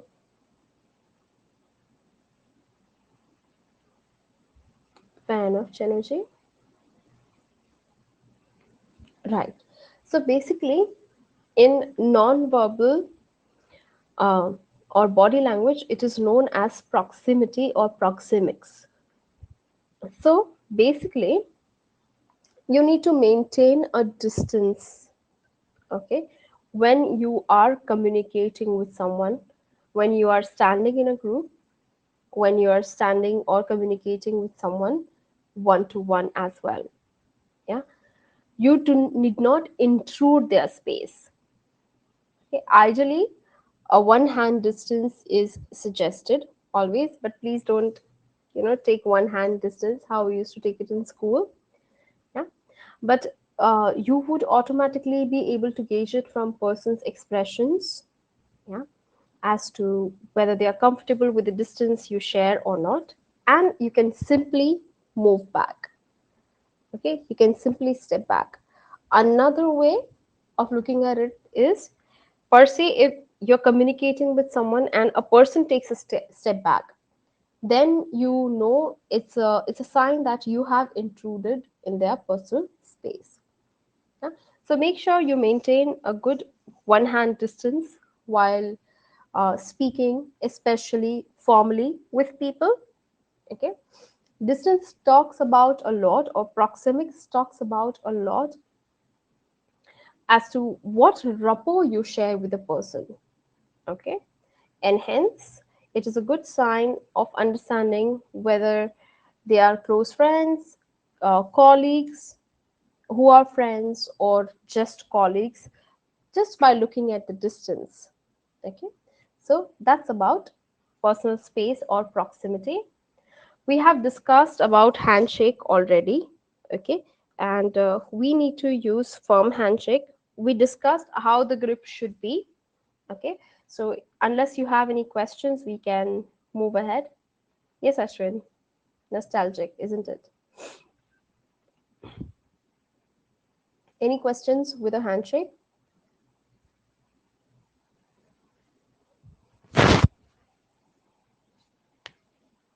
Okay, then let me ask you one. Per se, you are shaking hands with someone, and the person is not ready to let go of your hand. What would you do? And some people have a habit of holding your hand for a long time.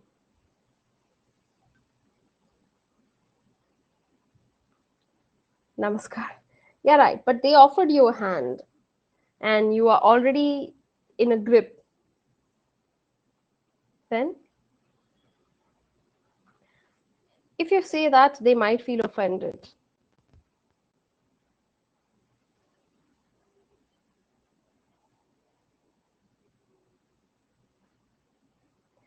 Okay.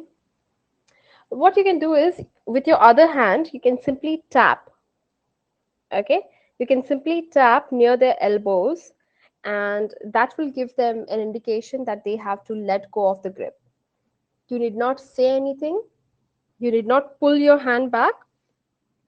Okay, it will subconsciously tell them to let the other hand go, and that should do the job. Absolutely, Ravi. Yes. Okay, but not on the shoulder, here. Okay, near the elbow. Touching someone's shoulder would be again intruding their private space or personal space, so you wouldn't go till there. Simply a soft touch near the elbow is more than enough. Yeah. Ashwarya, that would hardly be the case. Oh, if at all that's the case, then you can simply say, "Oh, someone's calling me." Yeah, simply say that. Make sense? Can we use both hands? Didn't get your question, Manas. Write complete sentences.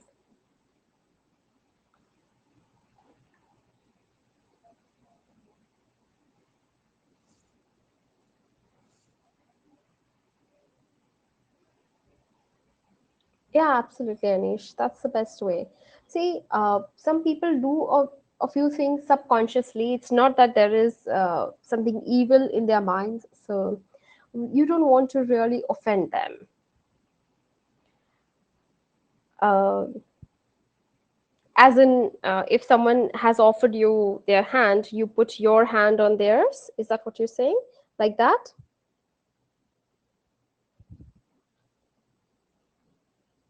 Yeah, you can do that, but then that shows domination and power. Okay, so if I'm shaking hands with someone, I wouldn't want someone. I wouldn't want them to put the other hand on my hand. Okay, because that speaks domination and power. So no. Yeah, most welcome. Okay, have an appropriate posture. So we discussed how your posture should be. We discussed you need not lean back and not basically cross your arms. Okay, it shows disinterest or it shows resistance. Okay, also do not sit like an Amitabh Bachchan of Diwar. Okay, yeah, तुम मुझे ढूंढ रहे हो or what? I'm waiting for you here, right? So do not put your feet on the table. Okay, uh, just make sure that you have an appropriate posture according to the situation. It is totally okay to lean a little forward, okay, but do not lean back like this. Don't keep touching yourself, especially scratching your head, fidgeting with something, or constantly, adjusting your dress, or constantly putting your hair at the back. Avoid doing that. Okay, avoid doing that. It distracts the listener, it distracts people, and it shows that you are somewhere uncomfortable. And can you not see me, everyone? Am I visible? Is my video visible? Yeah. Okay, Raju, I'm there. Okay, okay, okay, everyone. Yeah, got it. Okay, yes. So where was I? Right. So talking about basically uh, distracting.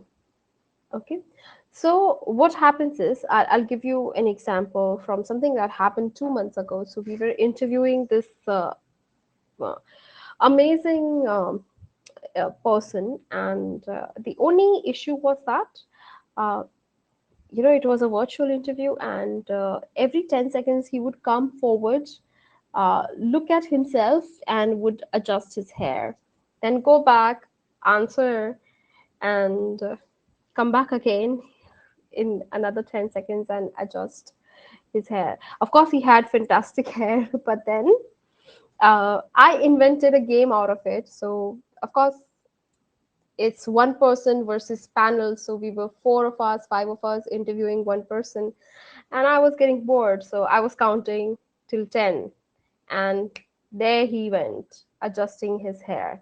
Okay. So, invented a game during that interview, and unfortunately, we could not select that person because of that very habit. Yeah. Why? Because if you are doing this during an interview, imagine what would you do during a client meeting. It would end up annoying the client. Every 10 seconds during an important discussion, the person is checking their hair, adjusting their hair. Yeah, absolutely. So just avoid doing too much of anything. Yeah, it can also portray as rude behavior, unprofessional, self-obsessed behavior, someone who doesn't know basic manners and etiquette. Yeah, but here, this person did it out of sheer, ignorance. That's it. He didn't know, and he had a habit of doing it during college. A lot of people has a habit of doing that. So that was it. We discussed smile. We discussed flash how to flash a genuine smile. We discussed eye contact. I gave you a triangle methodology to maintain eye contact. We discussed listening. We discussed empathy as well. Okay. We discussed the difference between listening and hearing. Okay. uh, so let's look at a few pointers as to how you can listen effectively. So, how you can make sure that you're listening effectively to others. So, let's practice that. So, any tips how you can listen effectively?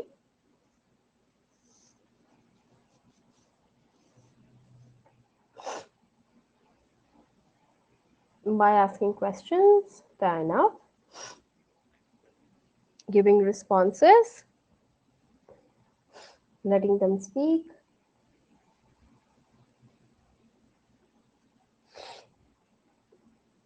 Correct.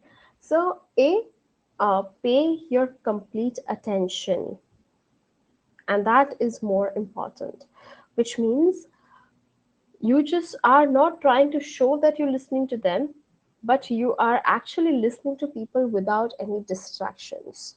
And by distractions, I very well mean your dear phone or your dear television.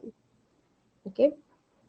Avoid using telephone, mobile phone, or television, or looking at your screen, computer screen at work when someone is discussing something crucial. Okay.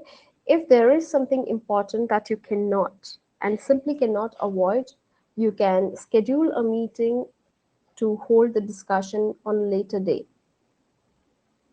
But make sure that you are not talking to someone with other distractions.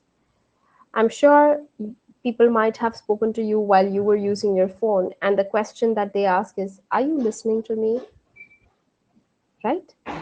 You get asked that question, and the reason you get asked that question is because people are not sure when you're not maintaining eye contact or you are using other distractions when they speak. They are not sure whether you're really listening to them or not. And hence, one most important rule of being an effective listener is to avoid any kind of distractions. Are we clear with that? Yeah, great. And yeah, don't nod all the time. Yeah. Did anyone watch Hillary Clinton video actually? I'm sure you couldn't wait. Somebody must have watched for sure. Anybody? Hillary Clinton nods?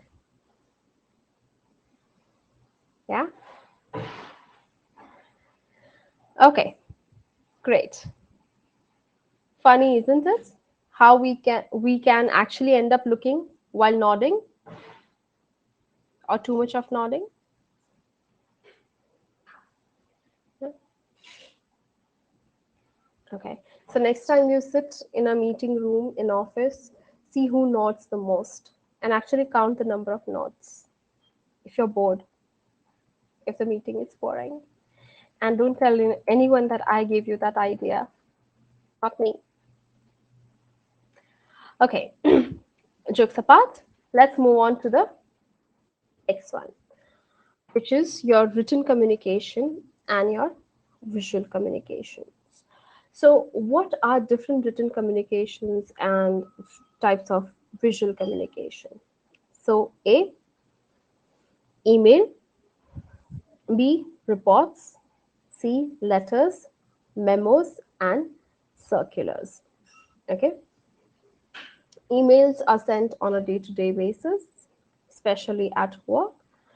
On an average, depending on the kind of job person does, they send anywhere between 2 to 10 emails in a regular work day. And I'm definitely not talking about responding, I'm talking about writing fresh emails. Reports are mandatory in all the organization, again on the basis of what kind of work you do. You have daily reports, you have weekly reports, you have monthly reports, and you also have quarterly reports. Yes. So these are the reports, basically an ongoing account of how the work is going. Yeah. Letters, I would say letters are not used as much as they were used earlier, but still in government organization, public sectors, still letters are being used uh, to request something to be done. Applications, yeah, letters are still being used. So it's a formal method or way of communicating. Memos, memos are basically notes. Okay, usually means that it's a warning. Okay, again, not used in MNCs and private sectors that much, because usually you get warnings through an email. But yes, in a public and private sector, sorry, in a public and government sector, they say memo aaya hai, which means that there is a warning. Okay. And finally, circulars. Circulars are used in schools, colleges, organizations, wherein uh, a particular piece of information is required to be sent to a large circle, and hence known as circular. Okay, something that has been sent to a large circle is known as circular.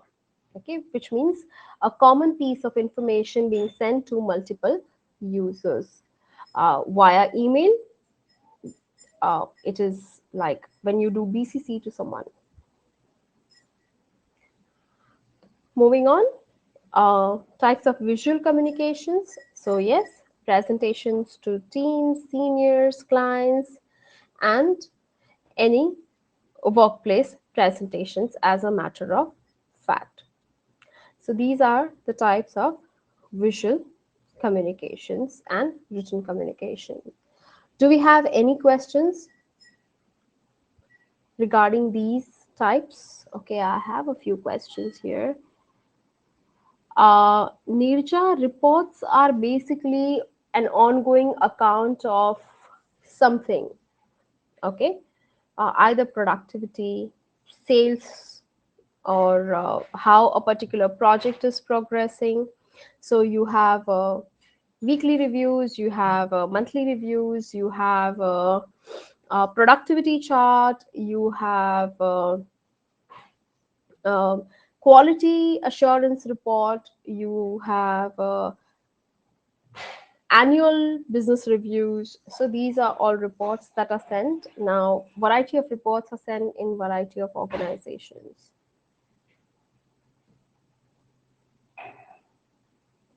One second. Tender can also be considered as circulars. Uh, Tender notice can be considered as a circular, but when you fill the tender, okay, it is more of a report and not a circular. Certain documentaries of MNCs mention same interesting. Um, I didn't get you, Ashwin. Could you please?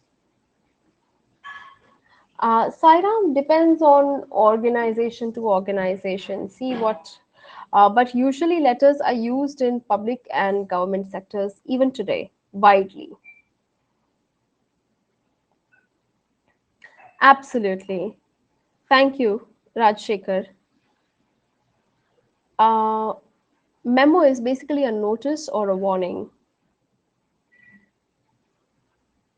Absolutely, Rajshekhar. Tenders are not circulars. Absolutely. Mom is also a type of report, basically. Okay. Mom is minutes of the meeting. Okay. So basically, whenever meetings are being conducted, yes, absolutely, Ashwin.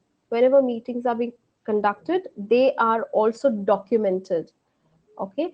Documented and then sent to the target audience, and that minutes of the meeting are known as mom.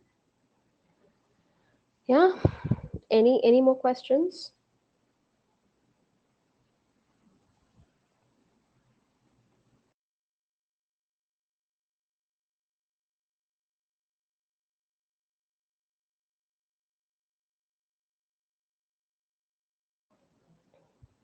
Okay, lovely. Sorry. Then let's move on to how you can improve your communication. So any language has four main aspects, okay, and those four pillars or aspects are listening, speaking, reading, and writing. Okay, and basically this is how you naturally learn a language. You first listen and then you understand the language. Once you understand the language, you start speaking the language. You speak the language, you then start understanding the words, identifying the words, letters, and you learn to read. When you learn to read, that's when you learn to basically write, because now you have ability to identify and draw the words. Okay, so this is a natural process, and that's why when we were discussing about how you can naturally learn a language, so this is the flow you can follow. First, listen to the language, understand the words, how they are being pronounced. Once your ear gets used to the pronunciations and understands those pronunciations, you can very well speak, learn reading and writing. But as far as English is concerned, you can do all four simultaneously because you already have some base, you already can understand the language, you already can speak a part of it, you already can read and write as well. It's just that we need to go from level, say, A2 to B1 or B2, depending on where you currently are. Make sense? Yes, it's a step by step process.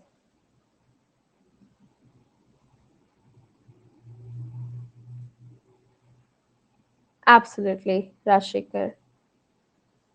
Yes, Nirja.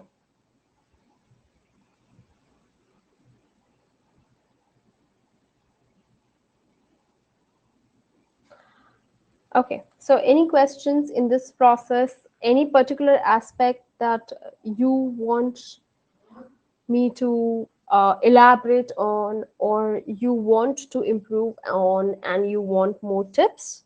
I'm happy to discuss it.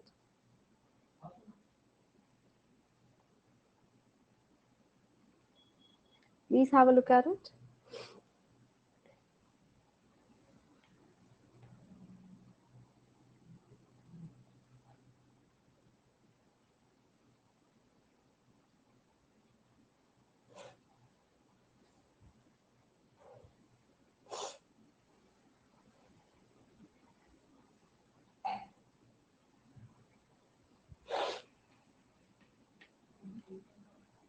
Role of writing, Ravi, um, again depends on where you are. Okay, so if you are a fresher, business writing could not be much of a requirement for you.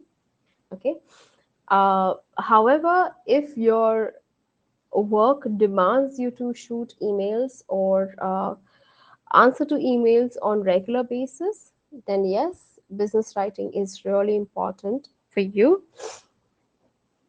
Having said that, when you get promoted and when you move to a leadership position or people management position, uh, you need to have command over your business writing skills. Okay, so please, you start working on it, building on it from today.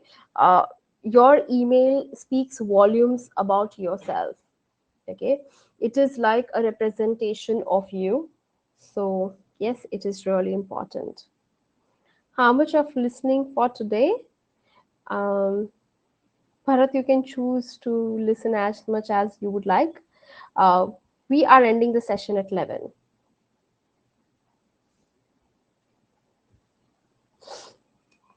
So Rajshekar, we are definitely going to work on sentence construction. So it will take care of technical part of it, and then we will also look at a little bit of writing practice during the later session. So that should help you.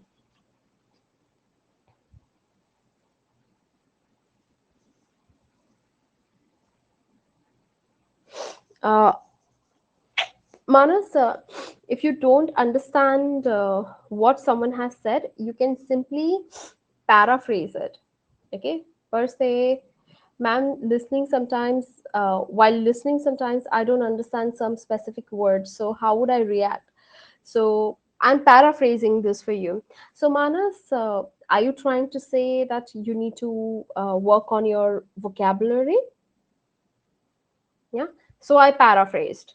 Okay, and that will basically get give you a go ahead from a person that okay, yeah, this is what I'm saying. If no, then they will repeat themselves, and this time I'm sure they will repeat themselves in a simpler words. Yeah,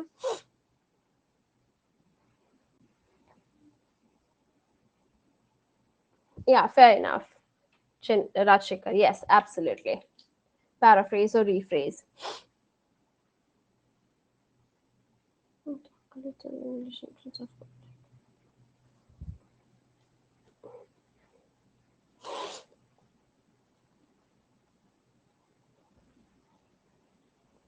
uh, I'm not sure if I understand your question correctly, as in um, if you speak in English, you catch the eyes of people and they all start focusing on you. Is that what you're saying, Sairam? So let them look at you. What does it matter?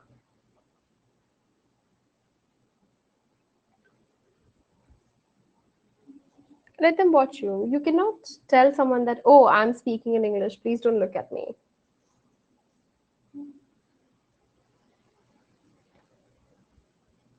You should be happy. Yeah, you should be happy. Uh,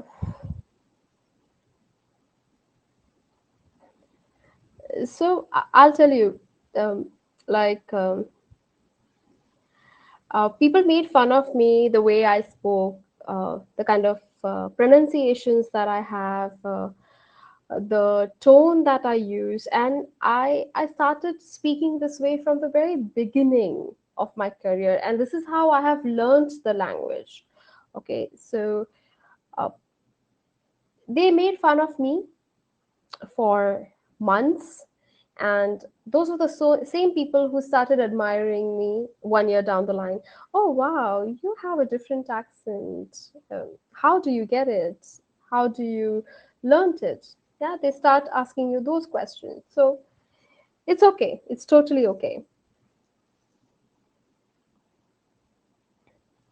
Absolutely. Let them speak. Let them pay attention on you.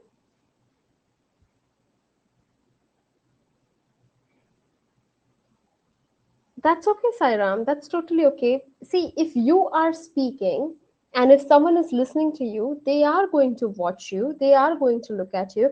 I'm sure right now there are around 150 people in this room, and all 150 of you are looking at me, watching me. Should that make me feel uncomfortable? No.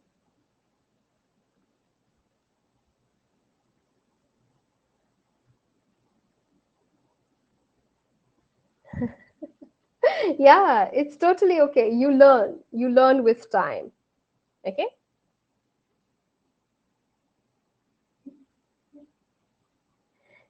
So let them watch you. Just make sure it's worth their while. Yeah, so they start admiring you. Okay, Sai?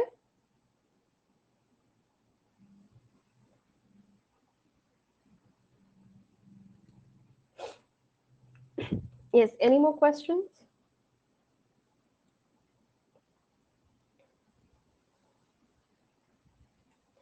Okay,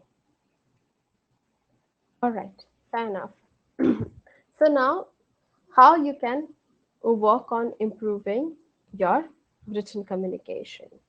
So basically follow the Shakespearean rule or Shakespeare rule.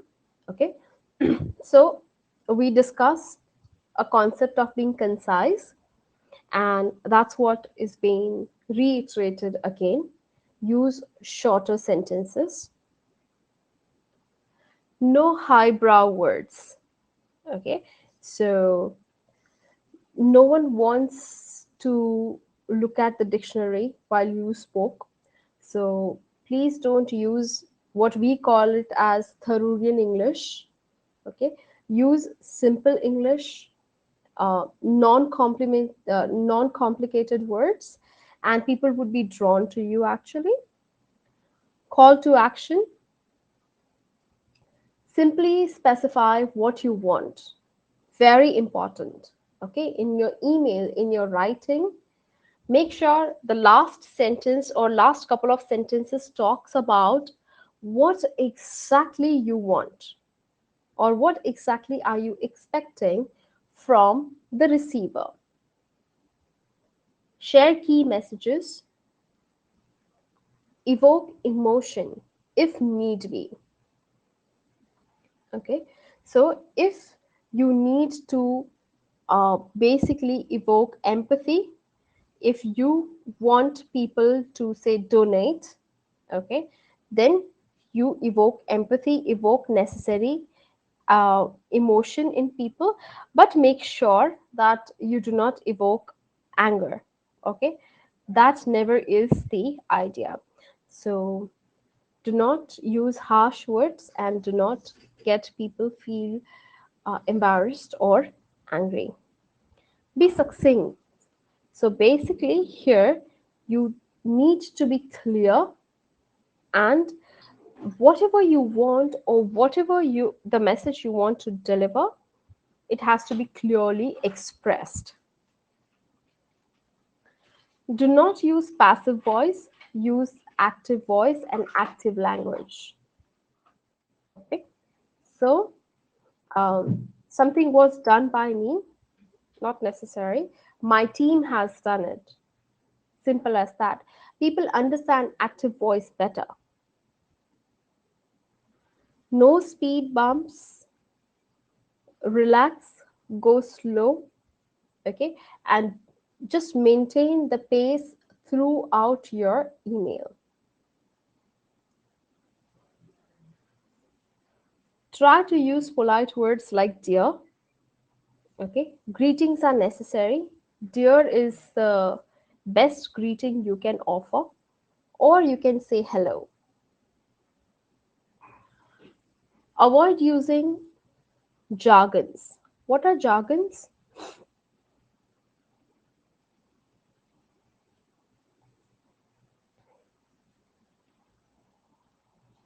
What are jargons?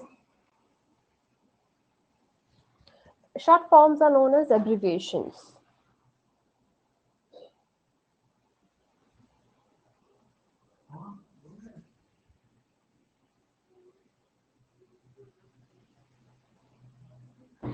Jargons are basically internal terminologies that are used within the industry or within the organization. For an example, um, say I want RAG report. Okay, so what is the meaning of RAG report?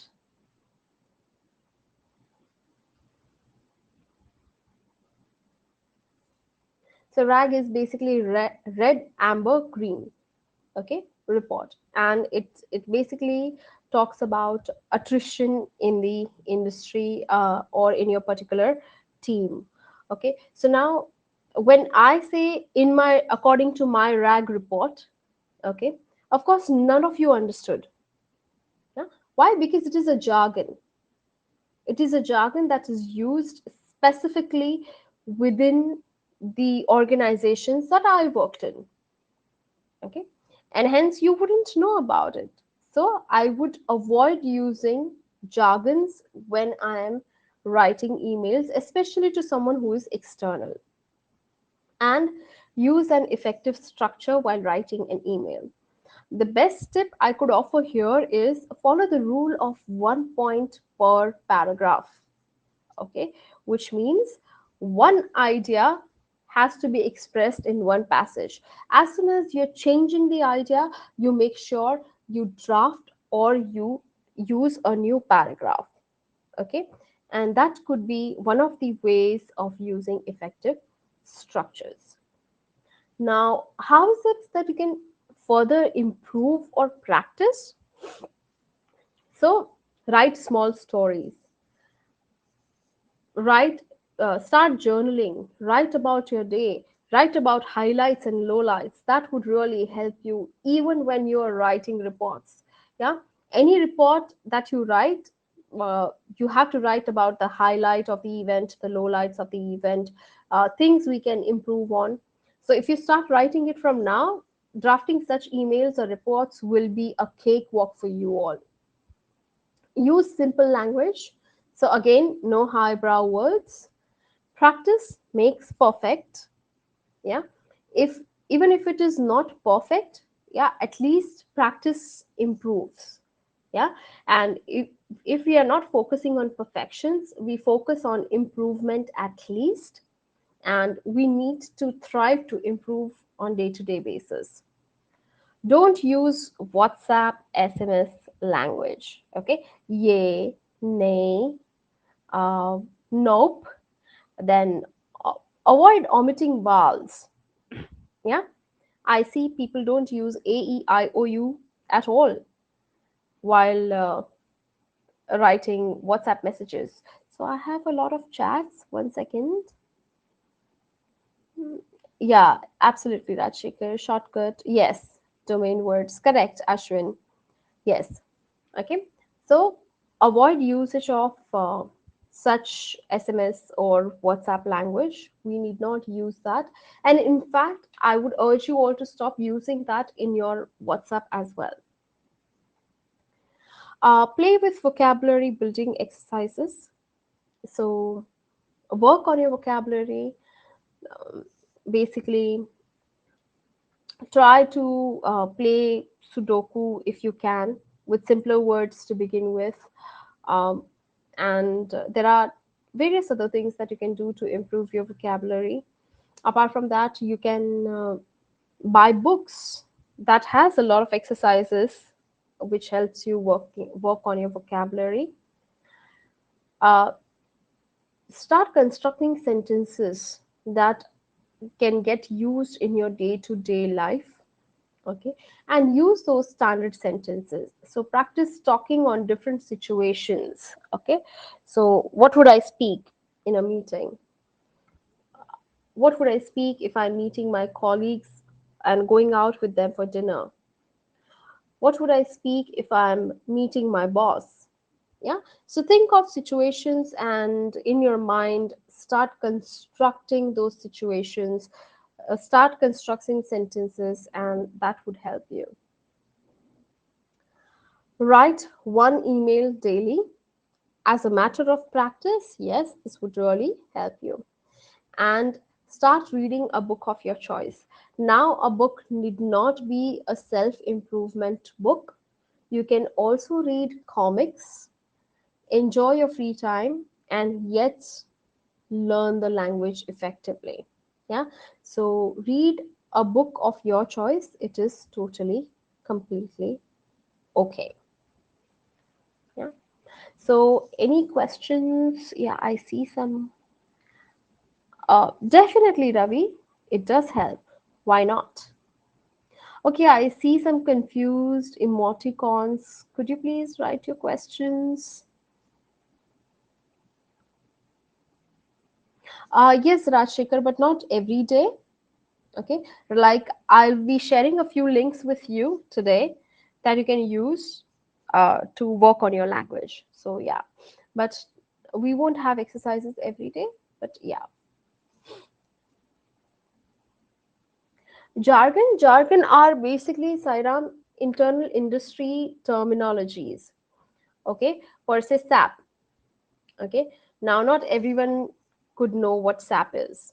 Um, then say cloud. For me, clouds are like clouds in the sky, but in IT, clouds means data storage system. Okay, so these are jargons for normal people. So you basically focus on whom you're writing an email to, and then use your words accordingly.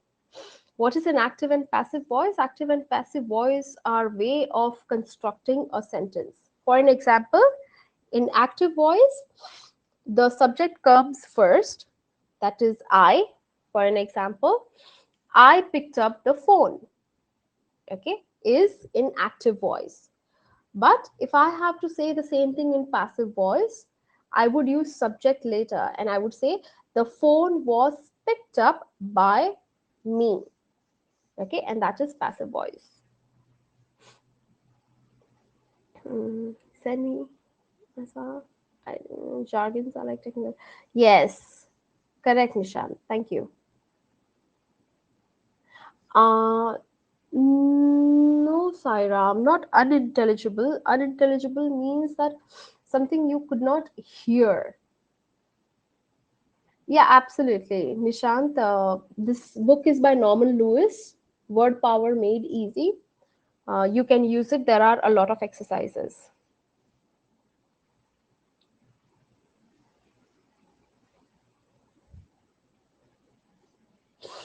Yes, absolutely. Jargons are technical words basically that are used in particular industry. For an example, lawyers would have different jargons, doctors would have different jargons.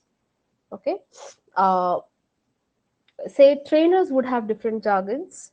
Okay, so say if I say TNI, okay, would you all understand what is TNI? No, it's a jargon. Okay, it is used specifically in our industry. So that's how it works.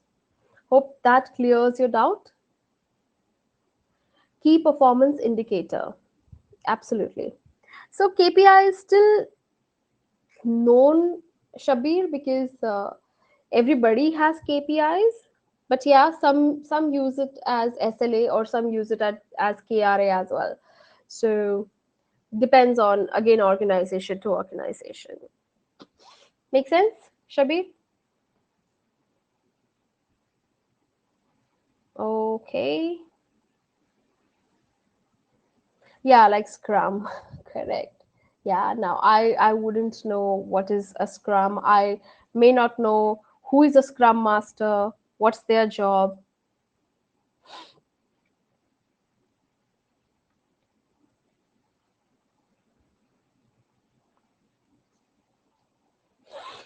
Okay, good. So, yes, here are a few links that you can use to practice your skills. So, let me also share those links in the chat box here. Okay, so basically, here you can practice your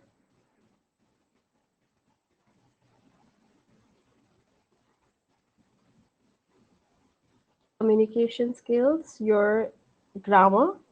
So as we proceed with grammar, oh God, it's with you, everyone, even in your you might have received, but I'm still sharing it here for your benefit. Apparently, I'm not able to.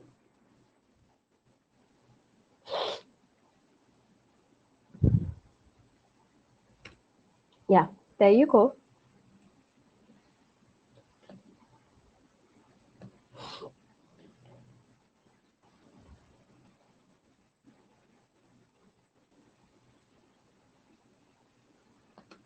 And one more.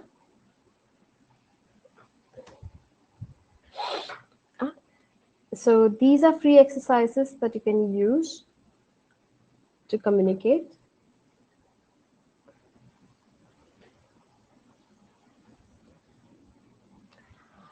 Apart from that, how you can work on improving your visual communication.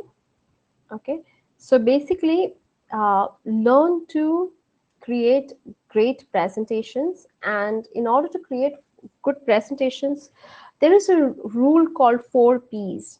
Okay, so plan your presentations, prepare, practice, and then present. Apart from that, uh, have a LinkedIn. I hope you all have a LinkedIn account. Everybody, yes, yes. Have a LinkedIn, work on your LinkedIn, make sure your LinkedIn account has a proper uh, profile picture, proper banner, proper headline. Okay, just take care of these things. If you want, you can either refer to your industry leaders' LinkedIn account and try to see what they are doing right and follow them. You can look at my account, it is completely updated, and see how I have updated the headline and everything, and try work on that. Have great time management skills. Keep working on enhancing your personality and get familiar with the latest technology. You have joined this course, so of course you're working on those things, need not be discussed. Apart from that, be confident, proud of yourself, know your strengths, know your weaknesses, respect yourself, work on building healthy relationships, be assertive in your communication style, challenge yourself, have a growth mindset, and always be ready to learn something new. Absolutely, Ravi. Feel free to. Yeah. So, do you know who he is?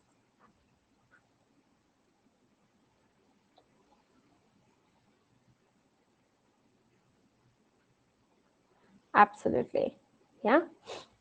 He failed multiple times, but he didn't give up, and see where KFC now is. Okay. So, and he's not the only example. There are a lot of people who have failed multiple times, but when they succeeded big time. Okay. Including the author of your favorite movie or book, Harry Potter.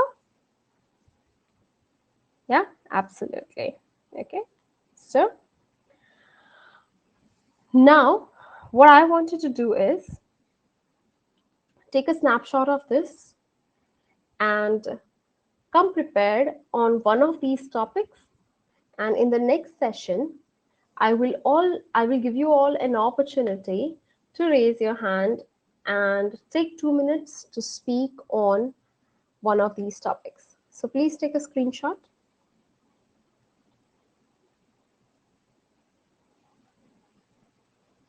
and come prepared in the next session. This is where we will start our next session from.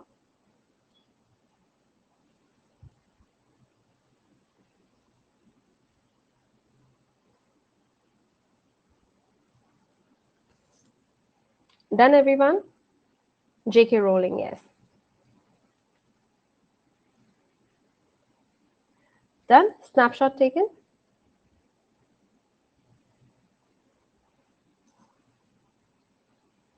All right, lovely. So, thank you very much, all of you, for today's session.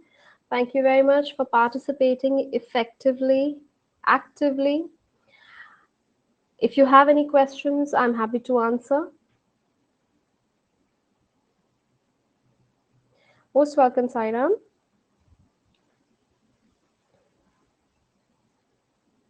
Thank you so much for joining, Pranit. It's there. Presentation notes are there in Slack. Please check. Thank you, Ashwin, Satish, Shinoji. Thank you. Yes, if do you have any questions otherwise?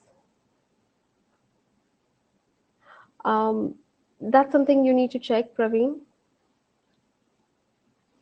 Probably check in general channel. Uh, check with your Spock how to get Slack link.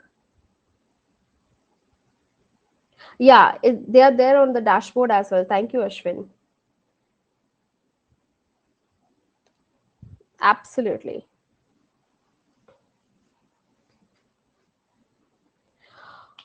Most welcome, Navneet. So thank you very much, everyone, for joining in, staying back, listening to me, interacting with me, and I am hoping that you all have learned something, and looking forward to seeing you all on Thursday for another wonderful, effective session. Yeah, most welcome. Thank you for joining yet again. You all have a great night. Sleep tight. See you all on Thursday then. Thank you. Thank you, Rajshekhar. Most welcome, Pintu. Thank you, Dinesh, Nana. Thank you, Anand. Bye bye, Daljit. Most welcome, Aradhya, Ratandeep. Thank you, Rajshekhar, Ravi. Good night. Bye bye, Satyam. Thank you, Bharat, Preeti, Raju, Nishant, Nilanjan, Subit. Thank you very much, everyone. All right, I'm ending the session then. Good night. Take care of you all.